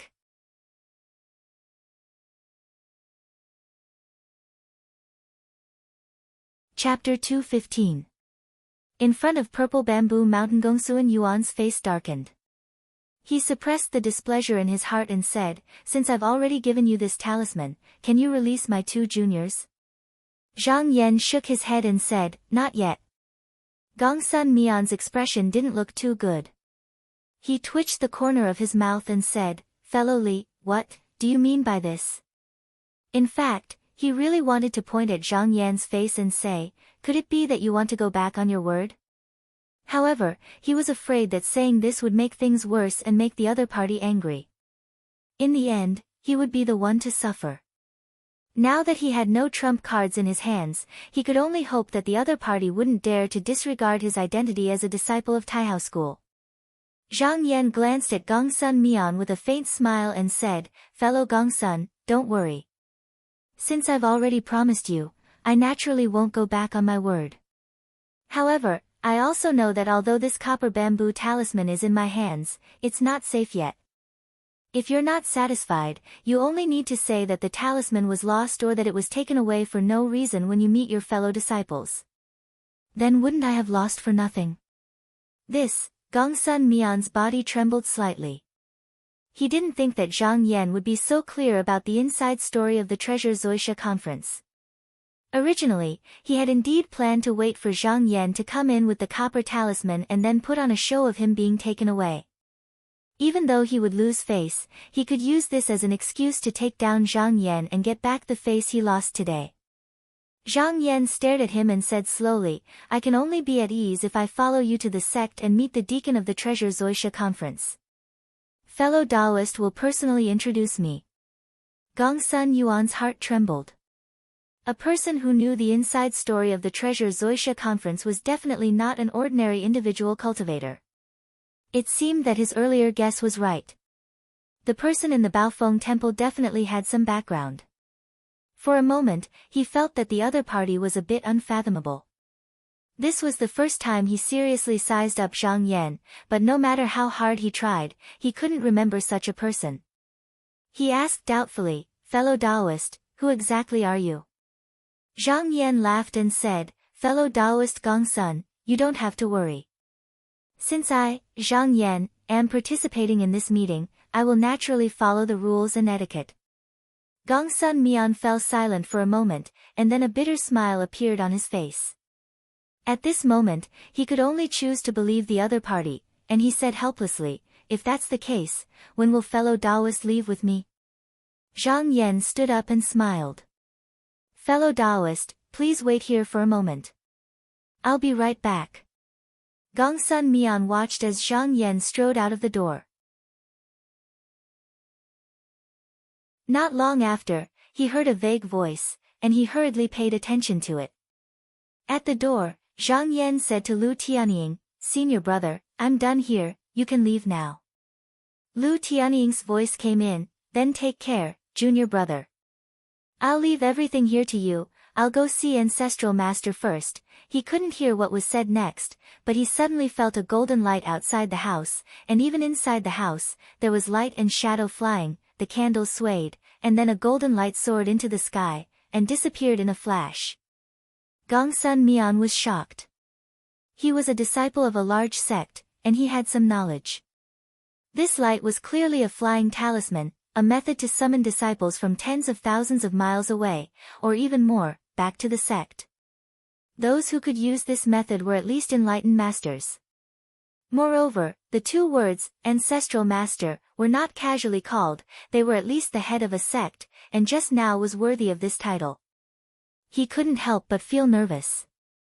The origins of these 2 people might be greater than he imagined. Could it be? His thoughts suddenly turned to the 6 demon sects, and his expression couldn't help but turn cold. The people in Baofeng Temple acted strangely, their cultivation was obviously not weak, but they hid here, and Li Yuan by himself had never heard of them before. This kind of secretive way of doing things was very similar to the demon sect.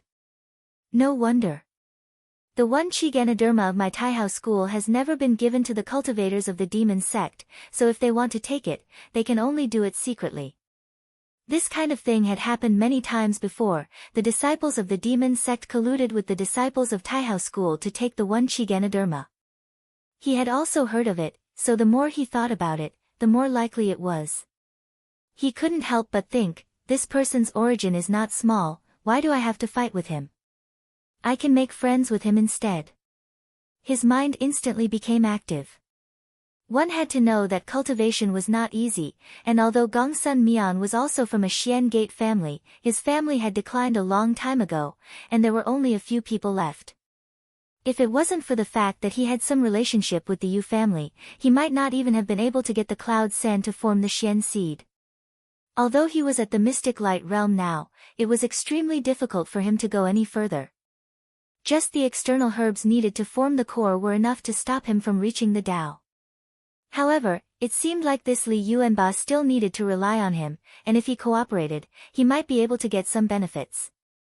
Thinking up to here, he suddenly felt that this was not a bad thing, but a good thing instead. After Lu Tianying left, Zhang Yan put the Yu sisters into a human bag and slowly walked in. He had purposely left some of his words out for Gongsun Mian to hear, and he didn't hide the sound of Lu Tianying flying away to scare him. Now that he saw the slight change in Gongsun Mian's expression, he smiled in his heart, knowing that his actions did not go to waste. After he sat down again, he ordered the servant to serve tea. Lu Tianying had completely put away the reserved attitude of a disciple of a big sect, and he took the initiative to express his goodwill. Brotherly, there is a senior brother in the Treasure Association who is on good terms with me, and it's his turn to be on duty the day after tomorrow. Why don't we go the day after tomorrow? This matter will be more stable. Zhang Yan didn't answer him. He just smiled and said, Brother Gongsun, are you interested in the dragon flame fragrant tongue grass in my monastery? Gongsun Mian looked a little embarrassed, and he quickly waved his hand, I don't dare, I don't dare. Zhang Yan, however, waved his hand, and said very heroically, what's there to be afraid of? It's just a spirit herb, if you like it, you can have it. Hearing this, Gongsun Mian's face suddenly showed a stunned expression, and he blurted out, Brother, you're not joking? Seeing that Zhang Yan frowned, as if he was unhappy, he quickly changed his words, it's a slip of the tongue. Brother, you're such a person, why would you lie to me? His expression didn't change, but he was ecstatic inside. Zhang Yan narrowed his eyes. He first used intimidation and coercion to force Gongsun Mian to bow his head, then faintly revealed the hidden strength behind his back, and finally showed his goodwill. After this series of means, Gongsun Mian no longer had the hostile attitude from before, and even he himself didn't notice the change in his mentality. Originally, Zhang Yan didn't think that this matter would go so smoothly. If this person didn't succeed, he would just look for another Taihao school disciple, but now it seemed that this person was flexible, so there was no need for that for the time being. He laughed, and said, Then brother, you can stay in my Baofeng temple for the next 2 days, I'll go with you the day after tomorrow. Gongsun Mian hurriedly agreed. He was very tactful, and didn't mention anything about the Yu siblings. On the contrary, with these two people in the other party's hands, both of them could rest assured just now. Zhang Yan returned to his own room, and summoned Lu Tianying's disciples to give them some instructions, saying that he was going to visit the outside world, and that he would return in 3 to 5 years at the earliest, or 10 years at the latest. He told them that everything was the same, and that there was no need to panic. Lu Tianying originally didn't care much about things, and since Zhang Yan was with him these few days, there were also people who were suspicious, and it wasn't like no one noticed the flash of golden light just now, so they all thought that the temple master had obtained some kind of celestial fate. Now that everything was settled, Zhang Yan closed his eyes and thought for a while, and remembered that Zhang Pan hadn't contacted him for a few days, so he took out a talisman, and wrote a few words on it, and with a flick of his finger, it flew to Zhang Pan's place. Then, he sat on the couch, and started to cultivate the mystic light. Gongsun Mian stayed in Baofeng Temple for 2 days, and on the dawn of the 3rd day, he came to invite Zhang Yan. After the two of them discussed for a while, they each soared into the clouds and flew towards a mountain gate that the Supreme Sky Sect was stationed in. About 4 hours later, the two of them arrived at this place. Taihao School was located in the southeast of Donghua continent, and there were 4 mansions and 3 mountains under it. Although it wasn't as big as Qinsang School, it was still considered one of the top 10 sects of Xianmen. This place was called Purple Bamboo Mountain, and it was one of the 3 mountains. The mountain gate was located in the depths of the valley. In front of the gate, there was a lush bamboo forest.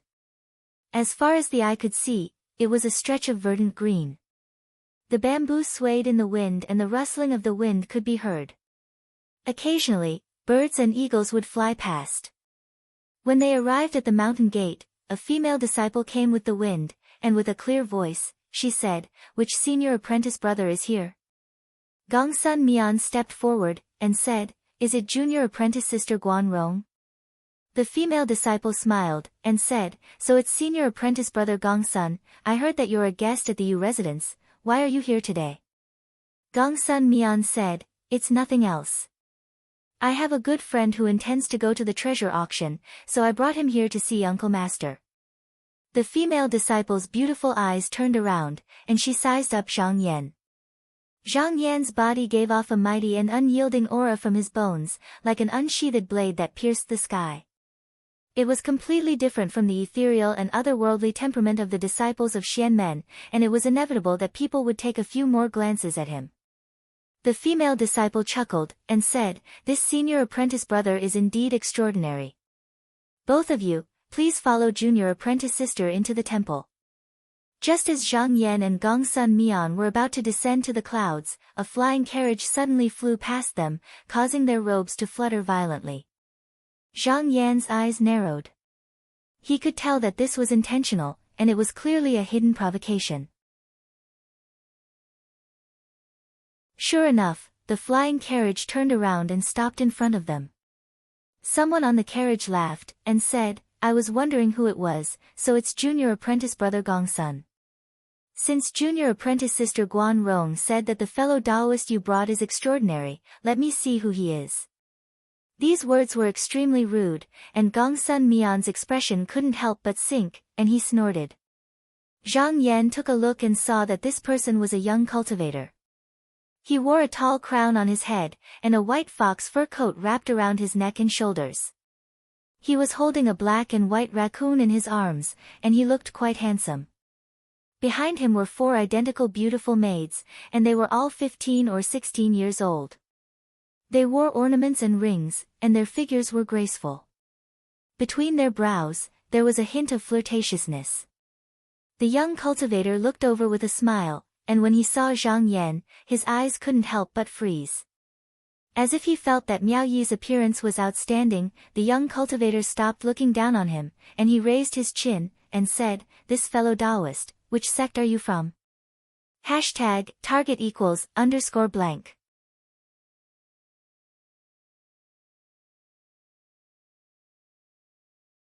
Chapter 216. Before Zhang Yan could speak, junior marshal sister Guan Rong spat and stood between the two with her hands on her hips.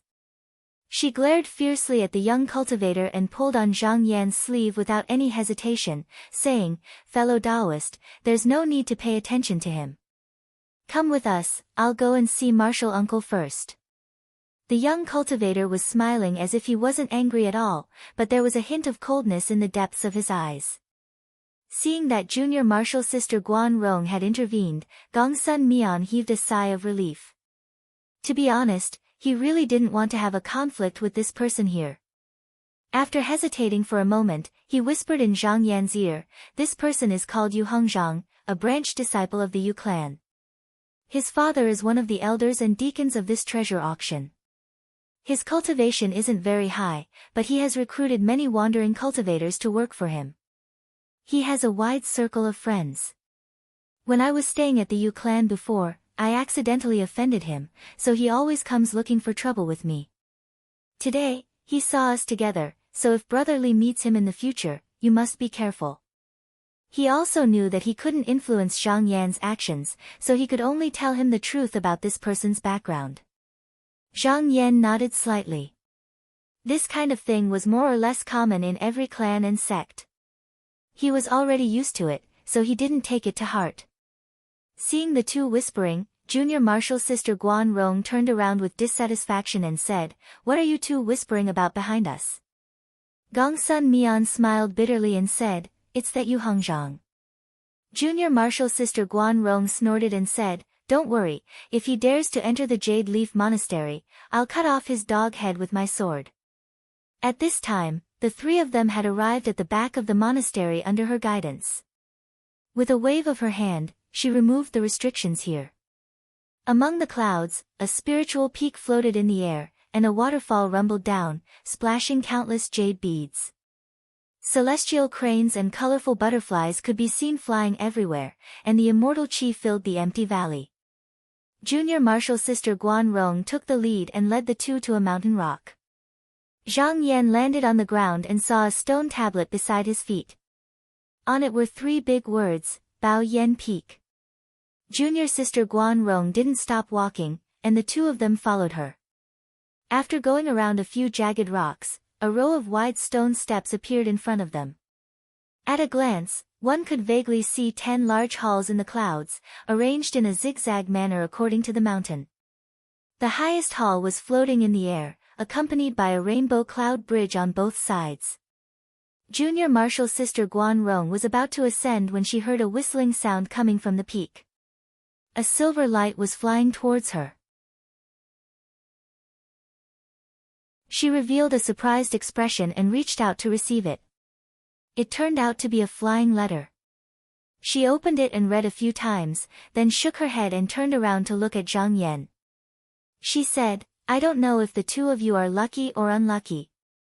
My martial uncle Lu wants to see this senior martial brother." Gongsun Mian's heart skipped a beat. He suddenly felt that something was wrong. Junior Marshal Sister Guan Rong said to Gongsun Mian, "Since it's Martial Uncle Lu's arrangement, Senior Martial Brother Gongsun can wait in the side hall. I'll bring this Taoist brother to see Martial Uncle." She glanced at Zhang Yan and said, "Fellow Taoist, please follow me. Up ahead is the falling geese stream. If an illusion appears, you must guard your mind. You can only move forward and must not turn back. Otherwise, if you fall into the bottomless abyss, I won't be able to save you." After she finished speaking, she swung her slender waist and flew into the clouds. Gongsun Mian hurriedly came over and whispered, "Fellow Taoist Li, this martial Uncle Lu of mine has a strange temper. When he's in a good mood, he'll casually send us away, but when he's in a bad mood, he'll play around with our disciples. Fellow Taoist Li, you must be careful." After saying that, he shot a few glances at them. Needless to say, Zhang Yan immediately understood from his glances that he wanted him to be careful. This so-called martial Uncle Lu was definitely not as simple as he made it out to be. However, Gongsun Mian was afraid that if he said it out loud, it would be overheard by the other party, so he could only hint at himself. Zhang Yan nodded slightly, indicating that he understood. He took a step forward, and a vast cloud appeared under his feet, lifting him up into the air. He chased after Junior Marshal Sister Guan Rong's figure. Gongsun Mian circled a few times on the spot. Suddenly, he slapped his forehead and exclaimed, "Oh no, the falling geese stream?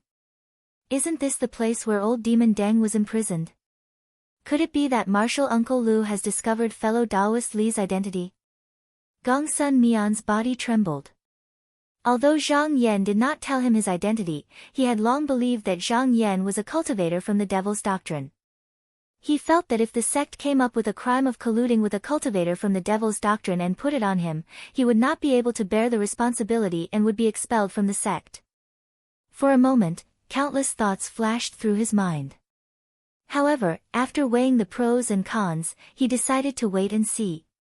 He thought to himself, "Fellow Taoist Li, this martial Uncle Lu's mana is not as strong as it used to be. You must not reveal any flaws." Zhang Yan followed Junior Martial Sister Guan Rong and landed on an isolated cliff. There were weeds and withered vines everywhere.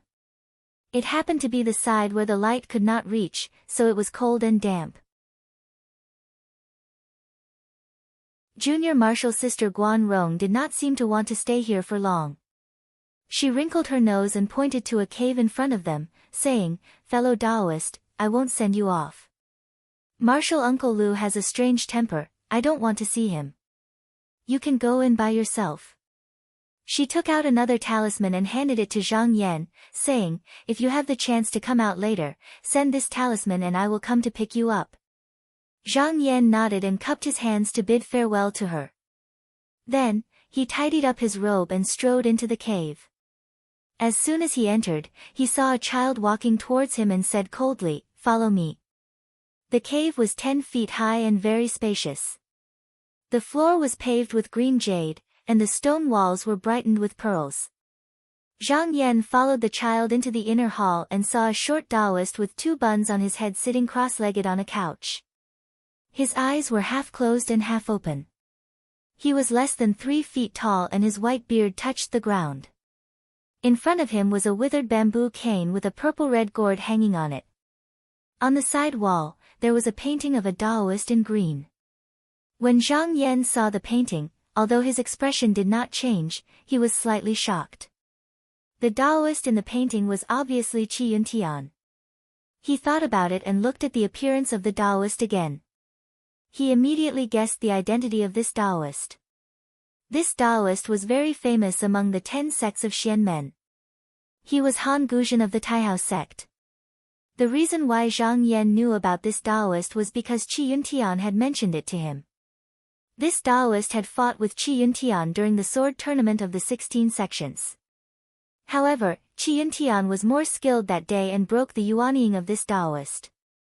In one night, this Taoist shrunk from an 8 feet tall man to a short old man who was less than 3 feet tall.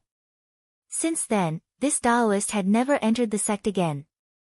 Zhang Yan did not expect that he was here to meet this Taoist. Han Guzhen squinted his eyes and looked at him carefully. In a hoarse voice, he said, "No wonder Daoren felt that you, a junior, have a different aura from ordinary cultivators. So it is because you cultivate the Tao of strength. It is not as I thought." Seeing this, he seemed to lose interest. He waved his sleeve and said, "You can leave." Zhang Yan smiled and cupped his hands towards Han Gu before he turned around and walked out. Han Guzhen frowned. After a while, he said to himself, "No, why don't I know of any other Tao of strength that looks like this? How could it be so easy to cultivate the Tao of strength?" It was true that those who walked this Tao were not simple people. However, one also had to look at their background. This was because the Tao of strength consumed more resources than the Tao of Qi. If it was not for the full support of a large clan or sect, it was impossible to have such a Tao of strength. The more he thought about it, the more suspicious he became. However, he could not be thick-skinned and call Zhang Yan back. He subconsciously stretched out his hand, as if he wanted to calculate. But just as he made this action, his body froze. He sighed and put down his hand. That day, if it was not for his vain attempt to calculate the flaw in Qi Yunyao's Tao, causing his mana to be greatly reduced, Qi Yunyao would not have broken his yuanying Tao with a bolt of purple heaven thunder. After thinking for a while, he took out a few bamboo tokens and made a divination. This was just an unintentional act to relieve his boredom. But the divination made him surprised. He stroked his beard and thought for a while. Suddenly, he opened his eyes and said, "Where is Tong Er?" Tong Er hurriedly ran in. Han Guzhen took out a talisman and said, "Take this to the outside of the mountain. If there is a disciple with the surname Yu there, give this talisman to him and tell him to do this."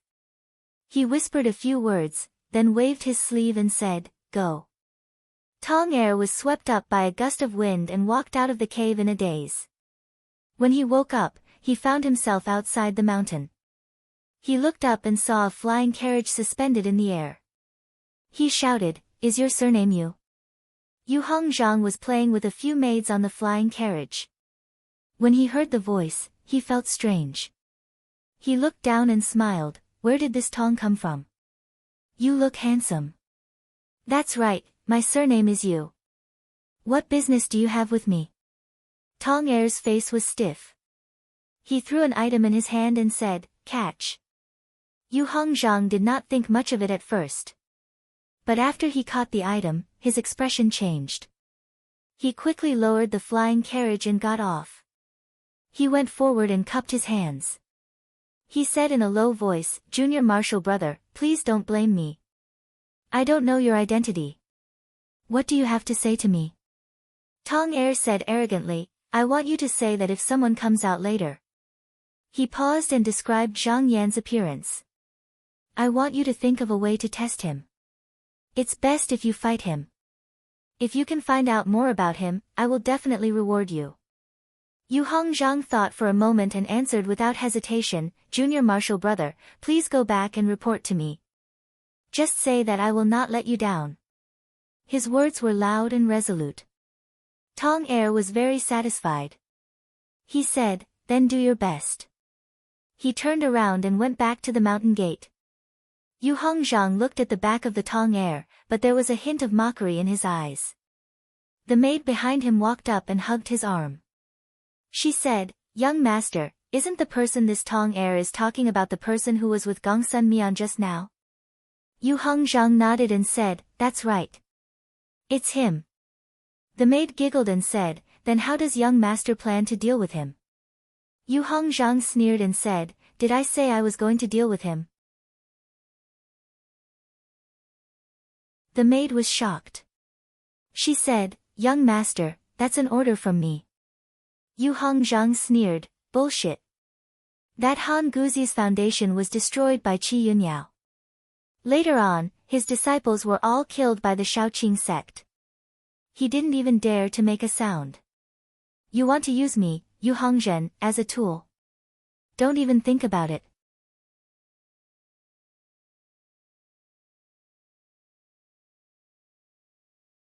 Chapter 217.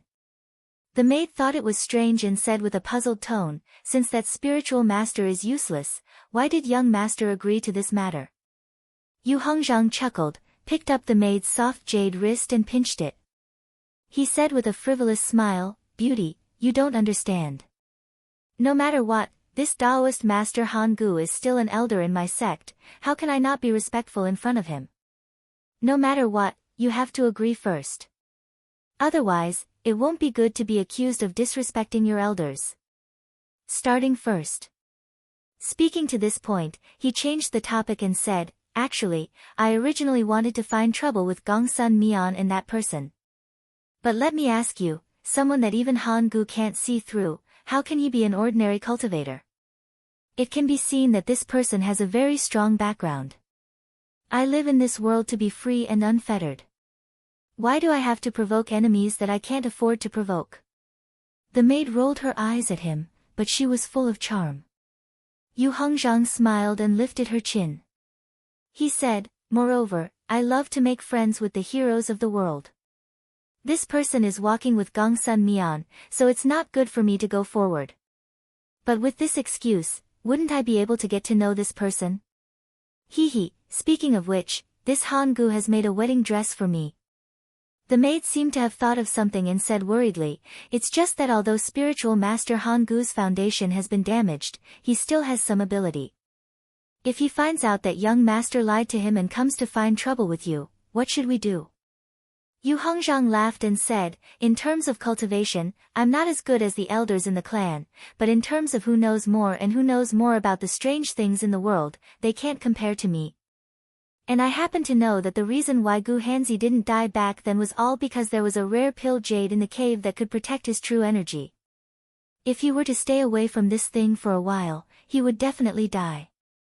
In the future, as long as we don't come here, let's see what he can do to us. Don't tell me he doesn't have the face to sue me.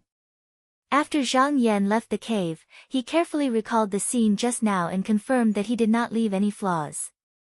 Gu Hanzi's current appearance was created from the Thousand Illusions Illustrated Handbook, and after Tao Zhenren had refined it, even ordinary Reverend Mammoth Xiang might not be able to see through it, let alone Gu Hanzi. Moreover, his mind contract mysterious skill was inherited from the ancient devil path cultivation method, which was completely different from the current devil path cultivation method. The two were poles apart, so it was even more impossible for him to see any problems. After carefully thinking about this matter a few times, he felt relieved and took out the talisman given to him by junior martial sister Guan Rong.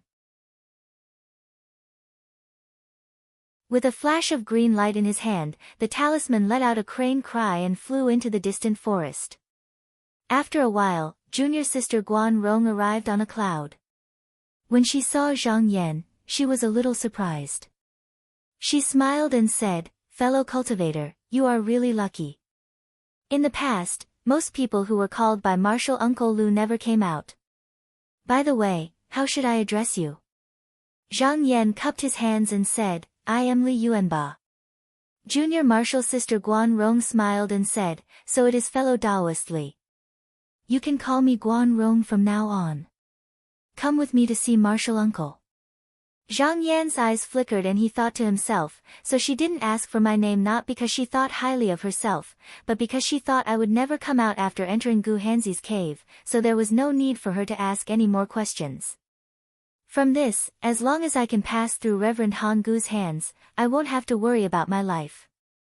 But now, it seemed that the method of identifying and recommending cultivators was different from what he knew. Because of this, Gong Sun Mian didn't say anything. It was unknown whether he didn't say anything on purpose or he didn't know either. In fact, this was Gong Sun Mian's first time recommending a cultivator to participate in the treasure auction. He wasn't even a true disciple, so he wasn't very familiar with the inside story. However, if Zhang Yan had a cultivator with a wide network to recommend him, he probably wouldn't have been able to enter the sect so easily. The two flew for about a quarter of an hour and almost reached the top of the cliff at the top of the Spirit Peak. They landed on a bare rock.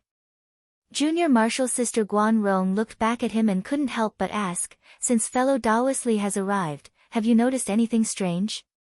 Zhang Yan raised his eyebrows and thought for a moment before shaking his head.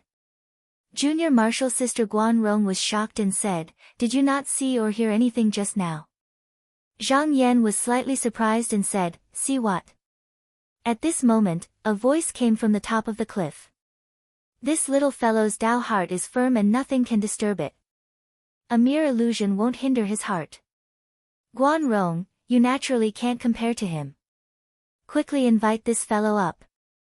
Junior martial sister Guan Rong muttered and looked a little dissatisfied. She pouted and said to Zhang Yan, "Martial uncle is asking you to come up." Zhang Yan looked up and leaped. A gust of wind blew over and carried his body.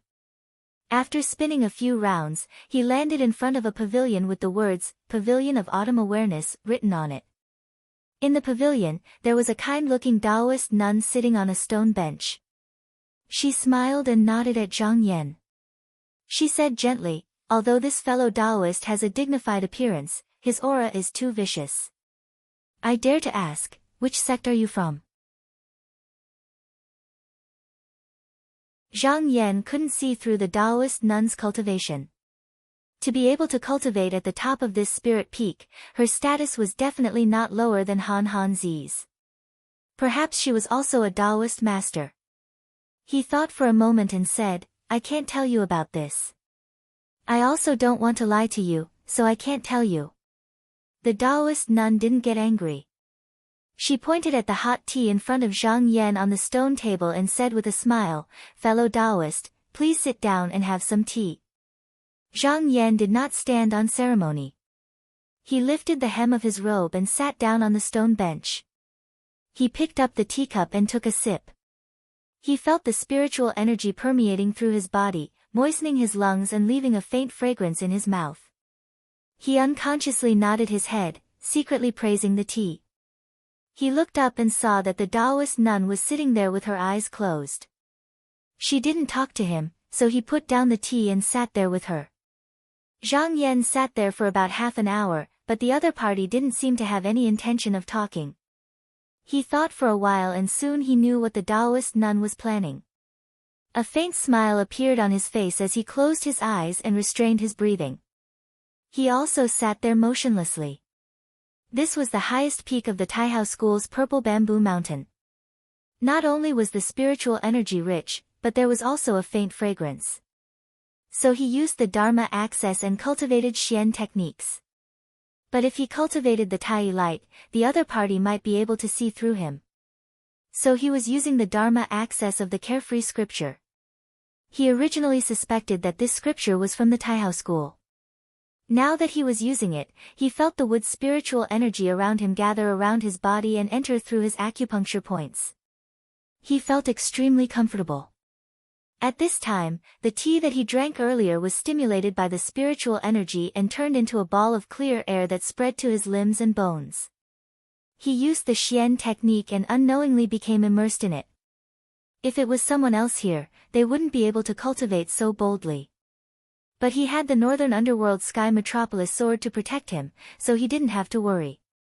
After an unknown amount of time, he followed the Dharma access of the carefree scripture and actually cultivated a faint clear and smooth Xian light in his chest. He slowly opened his eyes and saw that the Taoist nun was still sitting in front of him. But the way she looked at him was a little surprised and puzzled. Zhang Yan counted with his fingers and was shocked. 7 days and 7 nights had passed since he entered meditation. The Taoist nun smiled warmly and said, "Congratulations on your improvement." She sighed again and said, "You are magnanimous, but I am cunning and have the heart of a villain." Zhang Yan knew what she meant. Once a cultivator sat down here and felt the abundance of spiritual energy, they couldn't help but adjust their breathing and qi, not wanting to miss this rare opportunity. But if it was a cultivator from the demon sect, then it was different. When they cultivated, most of them used the demons in the demon's cave. Even a few of them could absorb spiritual energy and let others see through them. As for the rogue cultivators, most of their cultivation methods were not as good as the top 10 sects of Xian men. With just a little bit of their cultivation method, they could see through the acupoints that absorbed spiritual energy and know which sect they were from. Therefore, even though he had been sitting here for the past few days, the Taoist nun's spiritual vigor always shrouded his head. If he really was a cultivator from the demon sect, it was impossible to hide from her. Even if she told him in advance, he wouldn't be able to deal with it. Compared to Han Guzi, the Taoist nun's method was more gentle. It was an upright method that made it impossible to hide. If one came here with a fake name, one would eventually be exposed. This was the method used by the Xian men masters. In reality, in the past, when the demon sect disciples came to this Taoist nun's place, they wouldn't be able to sit for long before admitting their identity. The Taoist nun didn't make things difficult for them and instead sent them out politely. The Taoist nun looked over with clear eyes and said, "Friend, your body is strong and your breath is as vigorous as a river. You must be on the path of strength?" Zhang Yan said honestly, "Yes." The Taoist nun said again, "But if I'm not wrong, the method that friend is practicing seems to have some connection with my Taihao school. Otherwise, when absorbing spiritual energy, it wouldn't be so compatible." Zhang Yan praised and said, "Taoist nun has good eyes. When my teacher taught me this method, he didn't tell me personally. Instead, he gave me a seed and told me to plant a tree. Later on, many words appeared on the tree fruit, which is the method that I'm practicing now." The Taoist nun nodded slightly and said, "If that's the case, the method that friend is practicing might have been passed down by the seniors in my sect. Even if it isn't, it has some connection." The reason why Zhang Yan dared to say this was because he wanted to get closer to Taihao school. Moreover, in the Taihao school, every person's method was obtained from the divine tree that they personally planted. It was the method that was most suitable for them. It was useless for others to learn it. The Taoist nun chatted with Zhang Yan for a while longer before she stopped asking questions. She smiled and said, "Fellow Taoist Li, I've already recorded your name in the Treasure Assembly's genealogy book. Give me the copper bamboo talisman." Zhang Yan reached into his sleeve and took out the copper bamboo token and handed it to the other party. After the Taoist nun took it, she waved her sleeve and handed it back to him. Zhang Yan took it and looked at it. He saw the 3 words, Li Yuan Ba, carved on the token. Below it was the year, month, and day. At the bottom corner was the 3 words, Qing Yaozi. It must be this Taoist nun's Taoist name. Holding the token in his hand, he was secretly happy. These days, he spent a lot of effort, and he finally had the qualifications to enter the treasure meeting. Target equals _blank.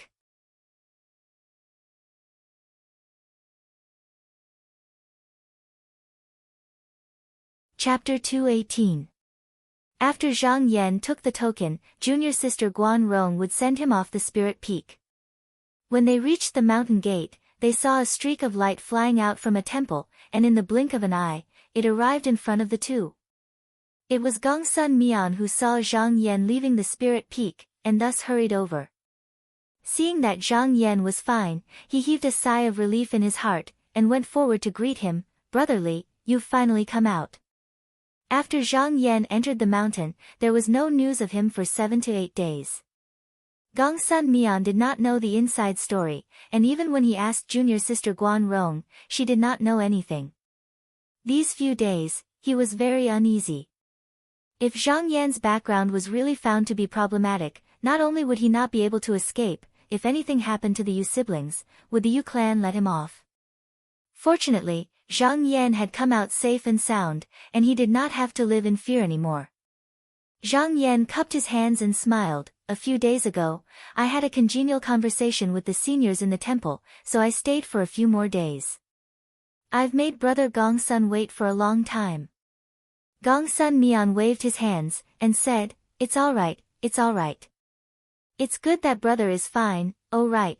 He took out a letter from his sleeve, and handed it to Zhang Yan. With a strange expression, he said, "This is the invitation that Yu Hong Zhang wrote for brother, saying that he is inviting brother to attend a meeting at the 9 Dragons Lake, but he sent it to me. I don't know what he's up to, so I don't dare to act on my own, so I can only hand it over to brotherly to handle." After Yu Hong Zhang made up his mind to befriend Zhang Yan, he initially waited patiently for a day or two, but after that, he lost interest, and ordered his maidservant to deliver a letter. Ignoring Han Guzi's instructions, he swaggered away. After receiving the letter, Zhang Yan did not even look at it. He threw it into his sleeve and left the mountain gate with Gongsun Mian. The two of them landed in front of the bamboo forest. Zhang Yan took out the pouch and poured it down. The unconscious Yu siblings rolled out and said, "Since the talisman is in my hands, I won't make things difficult for fellow Taoist Gongsuan's 2 juniors. Everything that happened before will be written off." Gongsun Mian smiled bitterly and helped the 2 siblings up. Although the 2 siblings were cultivators, their cultivation was low and they were unconscious in the sack. They didn't know how to regulate their breath and qi.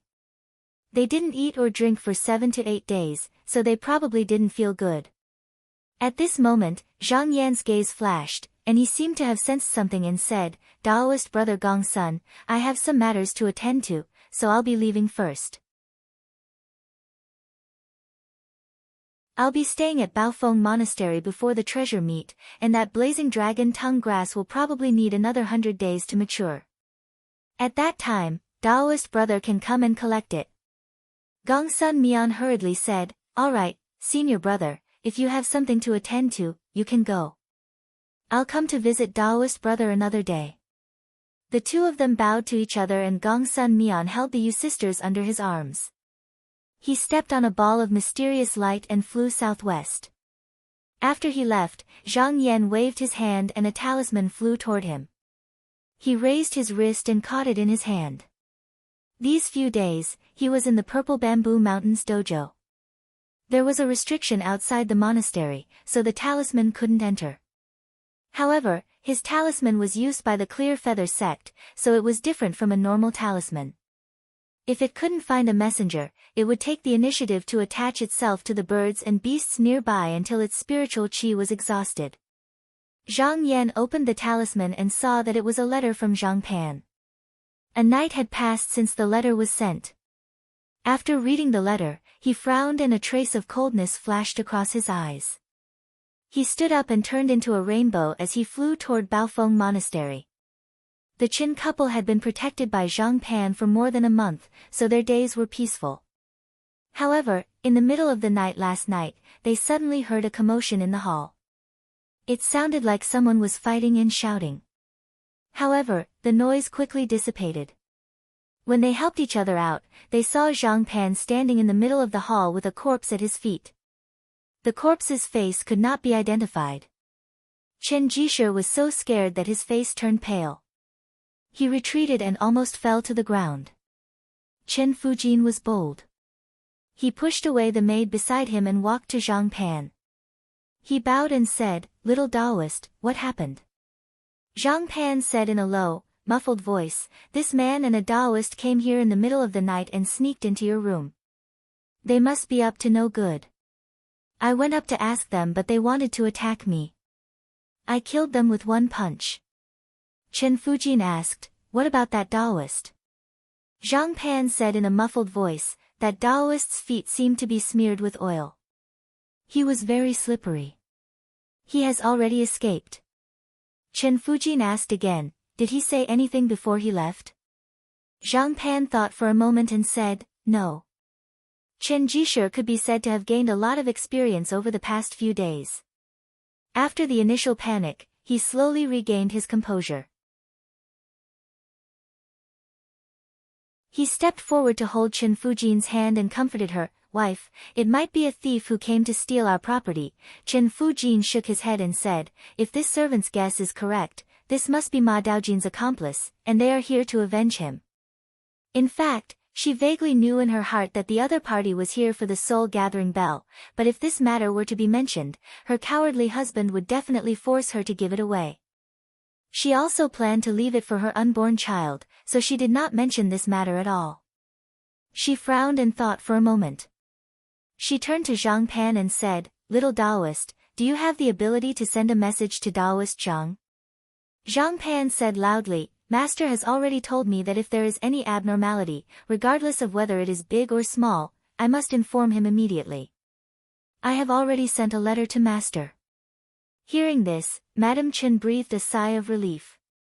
She held her abdomen and took 2 steps forward. Suddenly, she said, "That Taoist must have come this time because he doesn't know what you're capable of. That's why he wasn't prepared.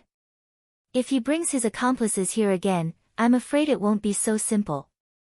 It looks like we can't stay here anymore." Chen Jishe opened her mouth and asked blankly, "Then where to?" Chen Fujin said decisively, "To Baofeng Monastery. We will leave now." Zhang Pan did not mind and said, "Both of you leave first.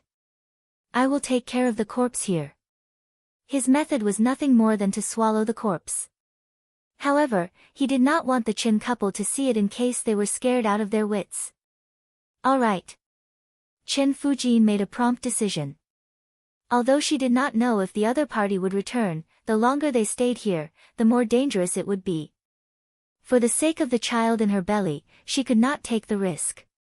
She immediately dragged Chen Jishe back to the room to tidy up.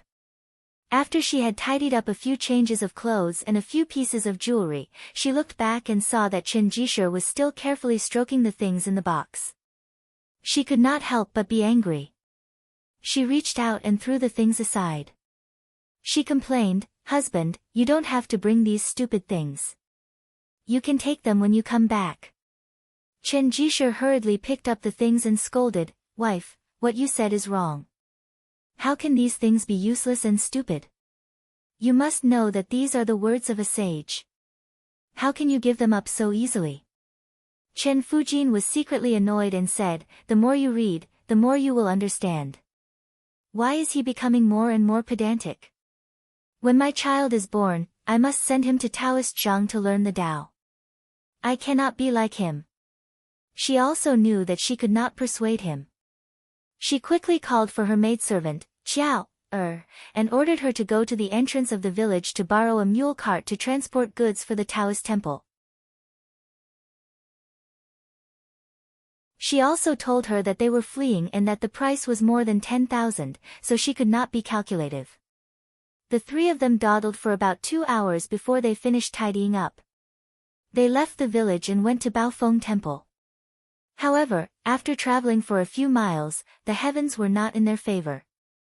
It began to drizzle, and not long after, the road became muddy. Because of this, their progress became slower. At the same time, the Taoist who was beaten away by Zhang Pan ran all the way to an earth temple. Only then did he stop, gasping for breath. He patted his numb legs and quickly took out a few broken sticks of incense. He picked out a few long sticks and placed them on the altar. He then lit them and took out a talisman paper to burn. Then, he took 2 steps back and said respectfully, "Your disciple invites Grand Uncle Master to come." A short while later, a ray of light flashed and landed in front of him. It was a middle-aged Taoist. He was short and wore a sun scarf on his head. His face was mostly covered by a round brim. Only his long beard fluttered in front of his chest. He wore a green Taoist robe, white socks, and a pair of shoes. He held an inconspicuous tarpaulin umbrella in his hand. The Taoist hurriedly bowed and said in shame, "Grand Uncle Master, I have failed you." The middle-aged Taoist said carelessly, "Min Chong, you said you would bring me good news in the next few days. But now I have rejoiced for nothing." Min Chong hurriedly knelt down and said with a sad face, "Grand Uncle Master, it is not that I did not try my best. The Qin couple had a powerful Taoist child protecting them. Even young Master Feng's steward Ji was killed by him." When Min Chong and steward Ji heard of Ma Daojin's death, although they knew the Qin couple were on the other side of the river, they did not dare to make a move because they had some relationship with Baofeng Temple. But they did not leave and kept looking for an opportunity. Just a few days ago, their spies in Baofeng Temple heard that monastery head Lu had gone on a journey. They were overjoyed. They were only afraid of Lu Yaoying. Since he was not here, what else was there to worry about? That was why the 2 of them went to find the Qin couple last night, wanting to force them to reveal the whereabouts of the soul-gathering bell. They had originally thought that they had a 90% chance of success, but they never expected that even though the Qin couple were mortals, Zhang Pan was a demon in human form. Steward Ji was beaten to death on the spot. If not for Min Chong's 1,000 miles godly strider talisman and his quick feet, he might not have been able to return. The middle-aged Taoist suddenly asked, "You said that Lu Yaoying went on a journey? Is this true?" Min Chong hurriedly said, "There is no mistake. I heard that Daoren has been gone for 7 or 8 days. The middle-aged Taoist nodded.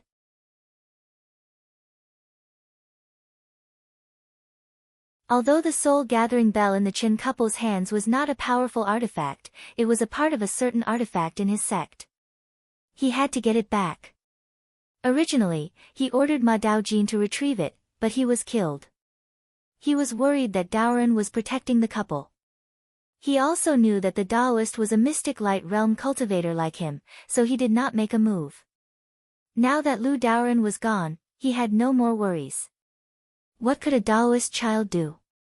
So he said, "Fine, since I'm already here today, I'll go with you and retrieve the spirit-gathering bell." Min Chong flattered, "If Martial Granduncle is here, it will be a piece of cake." The middle-aged Taoist did not comment. He picked Min Chong up and a ray of light appeared under his feet. He walked towards the Qin couple's previous residence. To be continued. Target equals _blank.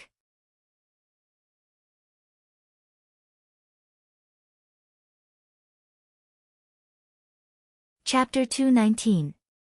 Shi Yangzi. The middle-aged Taoist and Min Chong traveled leisurely on the conveyance light towards the river bank. In a short while, they had crossed the river and arrived at the village where the Qin couple lived. He looked around and saw that there were hundreds of farmers. Chickens and dogs could be heard everywhere. Only the east side of the village had a huge house with white walls and tiles. Min Chong pointed at the house and said, "This is where the Qin couple lived." The middle-aged Taoist was not in a hurry. He stood in the air and looked at the house for a while. Then, he brought Min Chong down from the cloud. However, when they landed in the yard, they realized that the place was empty. Min Chong listened carefully. He entered the house and circled around. Then, he hurriedly ran out and said, "Grand Uncle Master, they left not long ago. If we go after them now, we will definitely be able to catch up. The middle-aged Taoist did not say a word. He stared at the puddle of black blood under his feet. Min Chong was stunned. He took a few glances inside. Steward Ji was beaten to death by that ugly kid here. The middle-aged Taoist stretched out his hand and took a whiff of the turbid yellow qi of the earth. He sniffed it and said in a low voice, "There's demonic aura."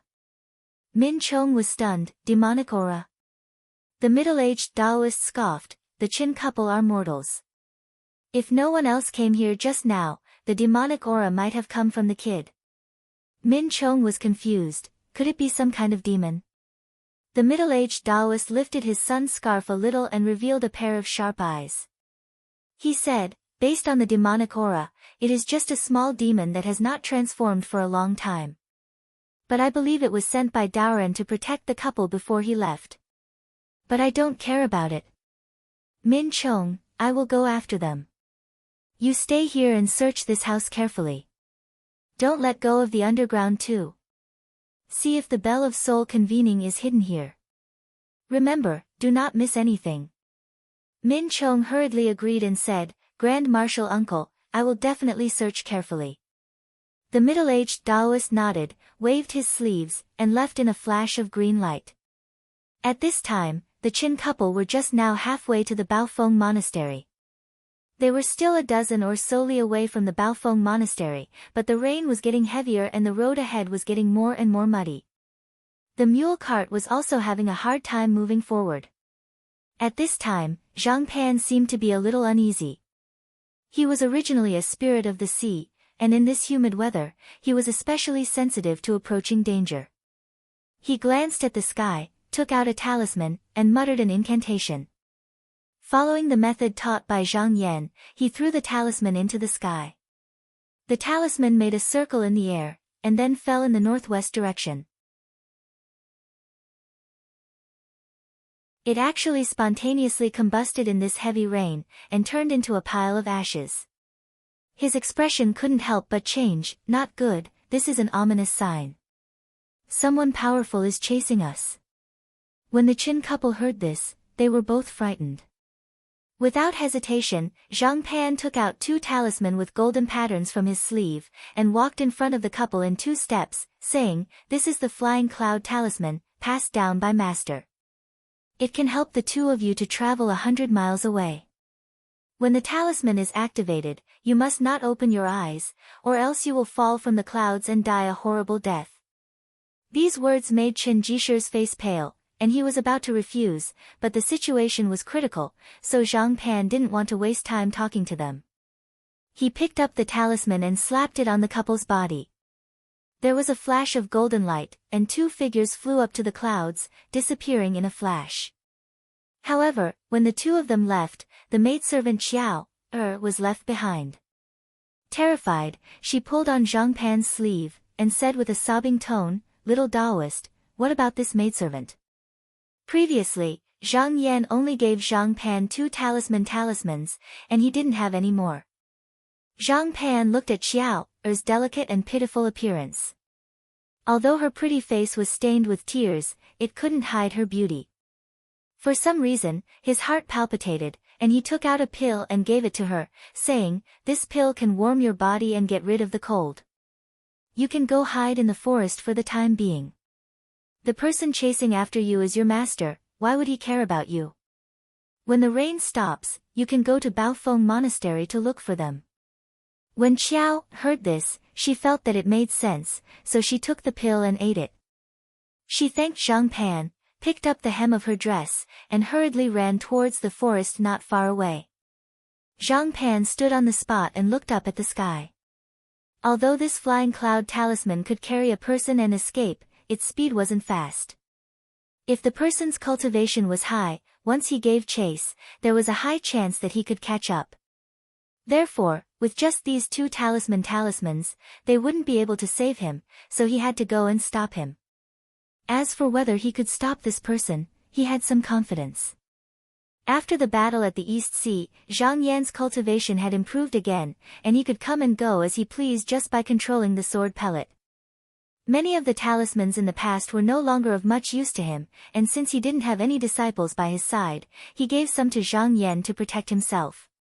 Other than that, there were also a few talismans given to Zhang Yan by a few disciples of the demon kings to curry favor with him.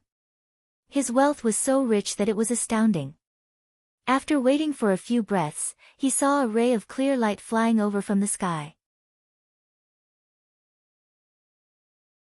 He reached into his sleeve and took out a jade token. This jade tablet was called the Immortal Bird Jade Talisman, and it was a gift that Yan Xia of the Blue Feather Pavilion gave to Zhang Yan as an apology to her little brother. This jade talisman had a crane spirit soul, and if it was used properly, its power wouldn't be weaker than a cultivator at the 3rd level of the mystic light realm. Zhang Pan immediately slapped the talisman, and he heard a crane cry. A white light flashed in front of his eyes, and a white crane flapped its wings and flew towards the person. The middle-aged Taoist had already seen the figures of the Chen couple from afar, and when he saw that they used the talisman to escape, he became anxious. Just as he was about to chase after them, he suddenly saw a white ray shooting into the sky and heading towards him. He was also shocked, and he quickly turned around. He shook his sleeve, and a green profound light flew out, blocking the white ray. He took a closer look, and just now, he could see that it was an illusory spirit soul of a spirit crane. The surging spirit energy on this spirit made him frown, and he didn't dare to underestimate it anymore. He focused his mind to deal with it. However, after fighting for a few rounds, he slowly realized that the crane spirit's movements were slow and stiff, and it didn't match the abundant spirit energy on its body. He couldn't help but think that it was just so.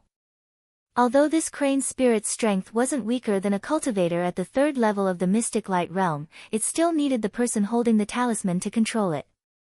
However, this Zhang Pan was just a little monster that hadn't transformed for a long time, and he usually relied on his monster cultivation to bully others. His own cultivation level wasn't that high, so he was extremely clumsy when fighting. The middle-aged Taoist waved his sleeve, and pushed the spirit crane to the side. He said in the air, "Little Taoist boy, I, Shi Yangzi, came today because of the lost treasure of our sect. You and I are both cultivators, why do we have to go against each other for 2 mortals? If you take a step back today, I won't make things difficult for you, and I'll let you go." How could Zhang Pan believe him? Although he didn't know about the soul-gathering bell, from what he could see, this person was obviously on the same side as Taoist Ma. He killed Taoist Ma, so there was no reason for him to let it go. Therefore, he didn't say anything, and only focused on activating the talisman. Shi Yangzi shouted a few times, but Zhang Pan still didn't respond. He was annoyed, and said, "Do you really think I'm afraid of you?"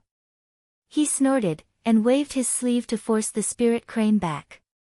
He then leaped to the side, and pointed his finger downwards, and a green profound light flew towards Zhang Pan. Zhang Pan was shocked, and quickly rolled on the ground, and awkwardly avoided the profound light. Shi Yangzi sneered, and raised the oil paper umbrella in his hand into the air. With a spell, the umbrella opened up. In an instant, a gust of black wind blew within the umbrella. The spirit crane lost its master's control, and became dumb and didn't know how to dodge. It was swept up by the black wind, and was sucked into the umbrella.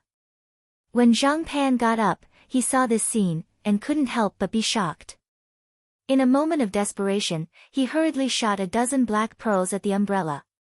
Shi Yangzi chuckled, and with a point of his hand, the umbrella spat out a grey mist, and sucked all the pearls into it. Zhang Pan didn't give up, and threw a 5-colored coral stone in the air. Shi Yangzi laughed, and said, "Today, however many instruments you send, I'll take." He activated his magic power, and the treasured umbrella spun in the air. Suddenly, a white gas flashed out, and with a roll, the stone disappeared without a trace. In fact, although his words were beautiful, he was actually very surprised. One had to know that he was willing to put down his pride to deal with 2 mortals for a magic treasure, but this little boy had an endless supply of magic treasures and instruments, and no one knew if he had any powerful tricks up his sleeves. If he hadn't brought the 3-chi treasure covering umbrella with him today, he probably wouldn't have been able to do anything to the other party. Even the boy beside him could be this extravagant. One could imagine how difficult it was to deal with Lu Tianying. He couldn't help but secretly rejoice that he didn't act rashly earlier. At this moment, Zhang Pan was in a dilemma. He reached into his sleeve, and took out a black inkstone, and said to himself, "Treasure, whether or not I can keep my life today depends on you." He shouted, and threw the inkstone into the air. In a split second, the object expanded to 50 feet in size, and smashed down on Shi Yangzi's head. Seeing this object, Shi Yangzi's eyes lit up, and he shouted, "Good treasure." For a moment, greed rose in his heart, and he thought, "No matter who you are, I'll kill you here today. After obtaining this treasure, even if I lose the soul-gathering bell, it'll be worth it.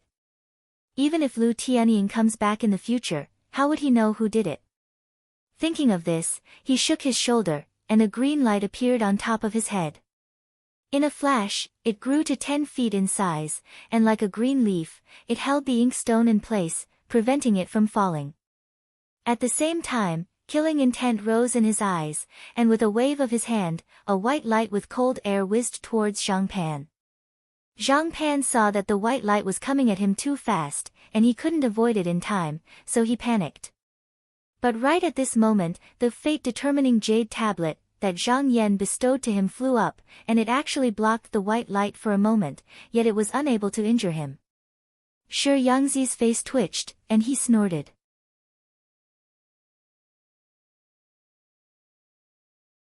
With a point of his finger, the white light flew up again. Seeing that the dagger was about to fall again, Zhang Pan couldn't think of anything else, and stared at his opponent, and shouted, "If you dare to hurt me, my master will not let you go." Shi Yangzi laughed, and said, "Even if your master is here, I'd like to see what he can do to me." Just as his voice fell, a loud shout came from the sky. This shout was like a thunderclap. Before the person arrived, a wave of air rushed over. Shi Yangzi only felt a buzzing sound in his ears. His body swayed and he almost fell from the cloud. Target equals _blank.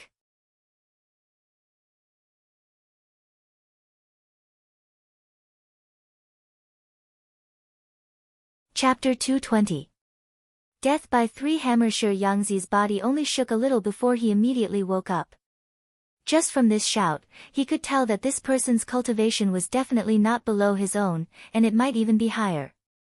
Furthermore, it was very likely that this person was the elder of this Taoist child in front of him.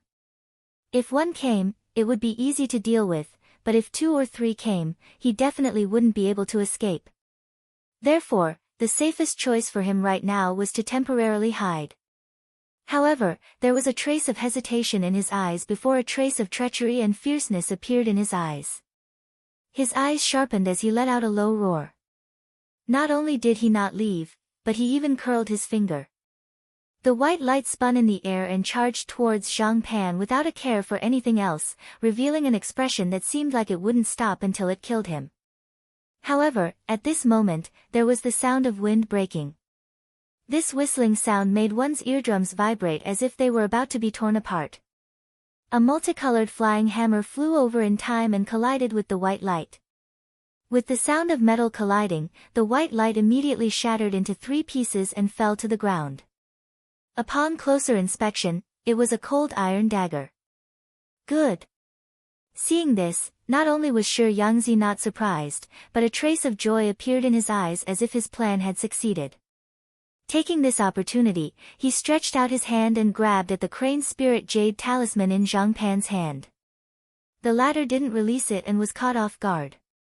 He only had time to let out a cry before the jade talisman was sucked away by Shi Yangzi. After Shi Yangzi took the jade talisman, he threw it into his sleeve and then opened the 3-chi covering earth umbrella in the air. With a shake, a wisp of black chi flew out from under the umbrella and collected the soul-suppressing inkstone. Then, with a roll of the profound light, he actually wrapped himself up and turned into light to escape without looking back. These actions were done extremely smoothly, and he finished them before Zhang Yan arrived. He was also very proud of his swift actions. It wasn't that he was afraid of Zhang Yan, but he felt that it wasn't easy for him to cultivate to this point. He still wanted to reach the Tao of immortality one day, so he treasured his life a lot. Unless it was absolutely necessary, he wouldn't easily fight with other cultivators of the mystic light realm. Therefore, after learning that the Qin couple might have been taken care of by Lu Tianying, he would rather endure it and not look for trouble. More importantly, he wasn't clear about Zhang Yan's background. He was truly afraid of Zhang Yan's method of using one transcendent artifact after another. If Zhang Yan were to do the same, how would he be able to defend himself? Even if he could defeat his opponent, who didn't have a fellow master. If they came to find trouble with him one after another, would he still be able to cultivate? Therefore, he would rather leave first than take the initiative to start a conflict with the other party. It would be best if he did not even meet the other party face to face, lest a conflict arise when they meet again in the future. He flew the entire way with the intention of keeping the peace. After traveling for several dozen miles, he turned around and saw a cloud of mist following closely behind him. He couldn't help but curse in his heart. However, when he looked carefully, although the other party's speed wasn't slow, it wasn't much faster than him. His heart made up, he touched the treasured umbrella and took out the treasured inkstone. He placed it in front of his eyes and revealed a pleased expression. He felt that this trip was worth it. At this moment, it didn't matter if the soul-gathering bell could catch up to him or not. He had just seen the power of the inkstone and it was definitely above the complete six-god bell. It was just that it couldn't display its power in Zhang Pan's hands. Once he went back and refined this inkstone, it would be enough for him to try his luck at the Treasure Zoisha conference. Zhang Yan followed closely behind Shi Yangzi. His eyes stared forward with a hint of playfulness. This person had come to make things difficult for the Qin couple twice. Although he didn't know what his goal was, Madame Chen had a person who had a great karmic connection with him in her womb. He couldn't allow anything to happen to the child before it was born. He couldn't stay by the Qin couple's side to protect them at all times. Moreover, this person had taken his soul-suppressing inkstone, so in his eyes, he had become a person that had to be eliminated. However, he was now acting as a strength path cultivator and had never used strength path to fight an enemy alone. Originally, he wanted to find a cultivator to practice with. Now that this person had delivered himself to his door, it was exactly what he wanted. Therefore, he didn't use his sword to escape and continued to move forward on the cloud. If the other party didn't stop, he didn't mind following him. He wanted to see who would be the first to give up. After about an hour, Shi Yangzi looked back again and found that the other party's speed seemed to be a little faster than before. He couldn't help but be slightly surprised. He thought about it carefully and determined that it wasn't that the other party's speed had become faster. Instead, it was that he had unknowingly used up his spiritual qi. As a result, his speed was much slower than before. He thought to himself and said, if this goes on, this person will catch up to me in at most 30 minutes. I need to prepare early. He opened his palm and revealed the crane spirit jade talisman that he had been holding tightly in his hand. He couldn't help but let out a low laugh. After such a long time of flying, he had already refined this talisman using his sect's direct lineage mental cultivation method to make it his own. Although he rarely fought with cultivators, he was very good at the Tao of survival and avoiding disasters. He often watched other people fight and often thought about how he would deal with different situations. Therefore, his brain worked very fast. When Zhang Yan arrived earlier, he immediately thought of Zhang Pan's crane spirit jade talisman. Now that the crane spirit had been kept into the three qis earthen umbrella, if he were to snatch the talisman, he would be able to use it to fight with his opponent later. Not only would he be able to test his opponent's strength, even if he really couldn't win, he would still have time to escape. At this moment, he stopped and kept the conveyance light. He opened the umbrella and released the spirit crane spirit essence. Then, he held the talisman. Under the urging of his mana, the spirit crane spirit essence with white feathers and black tail let out a loud and clear cry. It flapped its wings and flew up. In a blink of an eye, its body doubled in size. It was almost 100 feet in size. In the clouds, a white bird was fluttering. It raised its beak and danced. Its feathers fluttered like a celestial spirit. Its red crown was like blood. Its cry cut through the blue clouds. There was light in its eyes. It no longer had the dull look it had when it was in Zhang Pan's hands. Shi Yangzi shook the talisman in his hand again. The spirit crane's spirit essence turned one round and used its long red beak to peck Zhang Yan. Zhang Yan sneered in his heart. He didn't expect this person to use tricks. He used the talisman he gave to Zhang Pan to deal with him. However, he didn't care about a mere spirit crane. Not only did he not dodge, he rushed forward. With a loud shout, he raised the adamantine golden hammer in his hand and smashed it down. A muffled sound that sounded like a drum rang in the air. It was as if the hammer had smashed on the surface of water. White mist and ice beads scattered in all directions, creating layers of ripples on the body of the spirit crane. The transmogrified body of the spirit crane flickered, showing signs of collapsing under the hammer. The spirit crane's spirit essence's beak also pierced into Zhang Yan's shoulder. It penetrated several inches deep and blood seeped out from under his clothes. However, he didn't seem to feel it. He let go of the golden hammer and grabbed the spirit crane's spirit essence's neck with his other hand. He then raised the hand holding the hammer and smashed it down. This strike landed squarely on the head of the spirit crane. With a wail, it flapped its wings and kicked its legs in a disorderly manner, trying to struggle free. However, Zhang Yan's hand seemed to be made of iron and did not budge at all. He once again raised the mixed iron fierce golden hammer in his hand and suddenly let out a loud shout. Only a loud bang was heard and the spirit crane beneath him collapsed.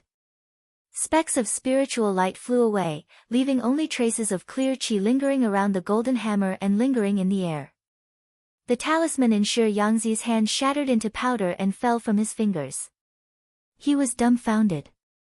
The spirit crane's spirit essence that was comparable to a cultivator at the third level of the mystic light realm was destroyed just like that? He shuddered and didn't dare to stay for even a second longer. He hurriedly turned into a streak of light and escaped. Zhang Yan circulated his xian qi and the wound on his shoulder immediately disappeared. Seeing that Shi Yangzi wanted to escape, a hint of mockery flashed across his face. He formed a hand seal and the golden hammer that he had just thrown away was already waiting in the air in front of him. It smashed down right at Shi Yangzi. Shi Yangzi only moved a few dozen feet before he felt that something was wrong. He raised his head and saw a golden hammer smashing toward him. He was instantly scared out of his wits and quickly twisted his body. He avoided the front, but the side of his back was lightly grazed, causing him to spit out a mouthful of blood. Zhang Yan's body turned into a breeze. However, the aura around him was fierce and fierce. The wind around him was like 1,000 horses galloping over. After a few rounds, Shi Yangzi could already tell that he was a cultivator that cultivated the strength path. How would he dare to let him get close? Shi Yangzi gathered all the xian qi in his body and revealed the profound light above his head. He then shook his body and the profound light dots rained down on Zhang Yan like hailstones. Zhang Yan waved his hammers and the profound light dots scattered like water splashing across the reef. He arrived in front of Shi Yangzi after a few steps and smashed the hammer down on his face. The profound light in front of him was scattered like a piece of paper. The remaining force didn't stop and it landed on Shi Yangzi's shoulder. Crack! Shi Yangzi's shoulder bone shattered. He let out a miserable cry and his body bent down. Zhang Yan was fighting to his heart's content, the golden hammer in his other hand swept horizontally. Shi Yangzi was scared out of his wits. Hastily he used the 3 qis covering earth umbrella to block, but it was like a rotten wood supporting a beam, it broke with a loud noise. The hammer fell on Shi Yangzi's abdomen, causing blood to gush out crazily. The mysterious light dissipated, Shi Yangzi could no longer stand and fell backward. Zhang Yan reached out and grabbed his collar, lifting him up and raising the hammer in his hand high again. Seeing that his life was at stake, Shi Yangzi coughed up a few mouthfuls of blood and said hatefully, "Wait, who are you? Can you tell me?"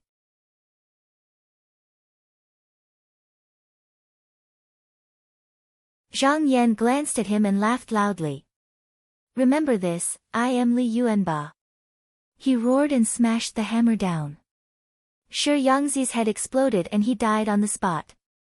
At the same time Shi Yangzi died, thousands of miles away, in a dilapidated Taoist temple hidden deep in the belly of a mountain, a statue that looked like a demon but not a demon, like a god but not a god suddenly opened its eyes. The light in its eyes instantly illuminated the whole temple, and the mud powder on its eyelids fell down. He muttered, "Li Yuanba.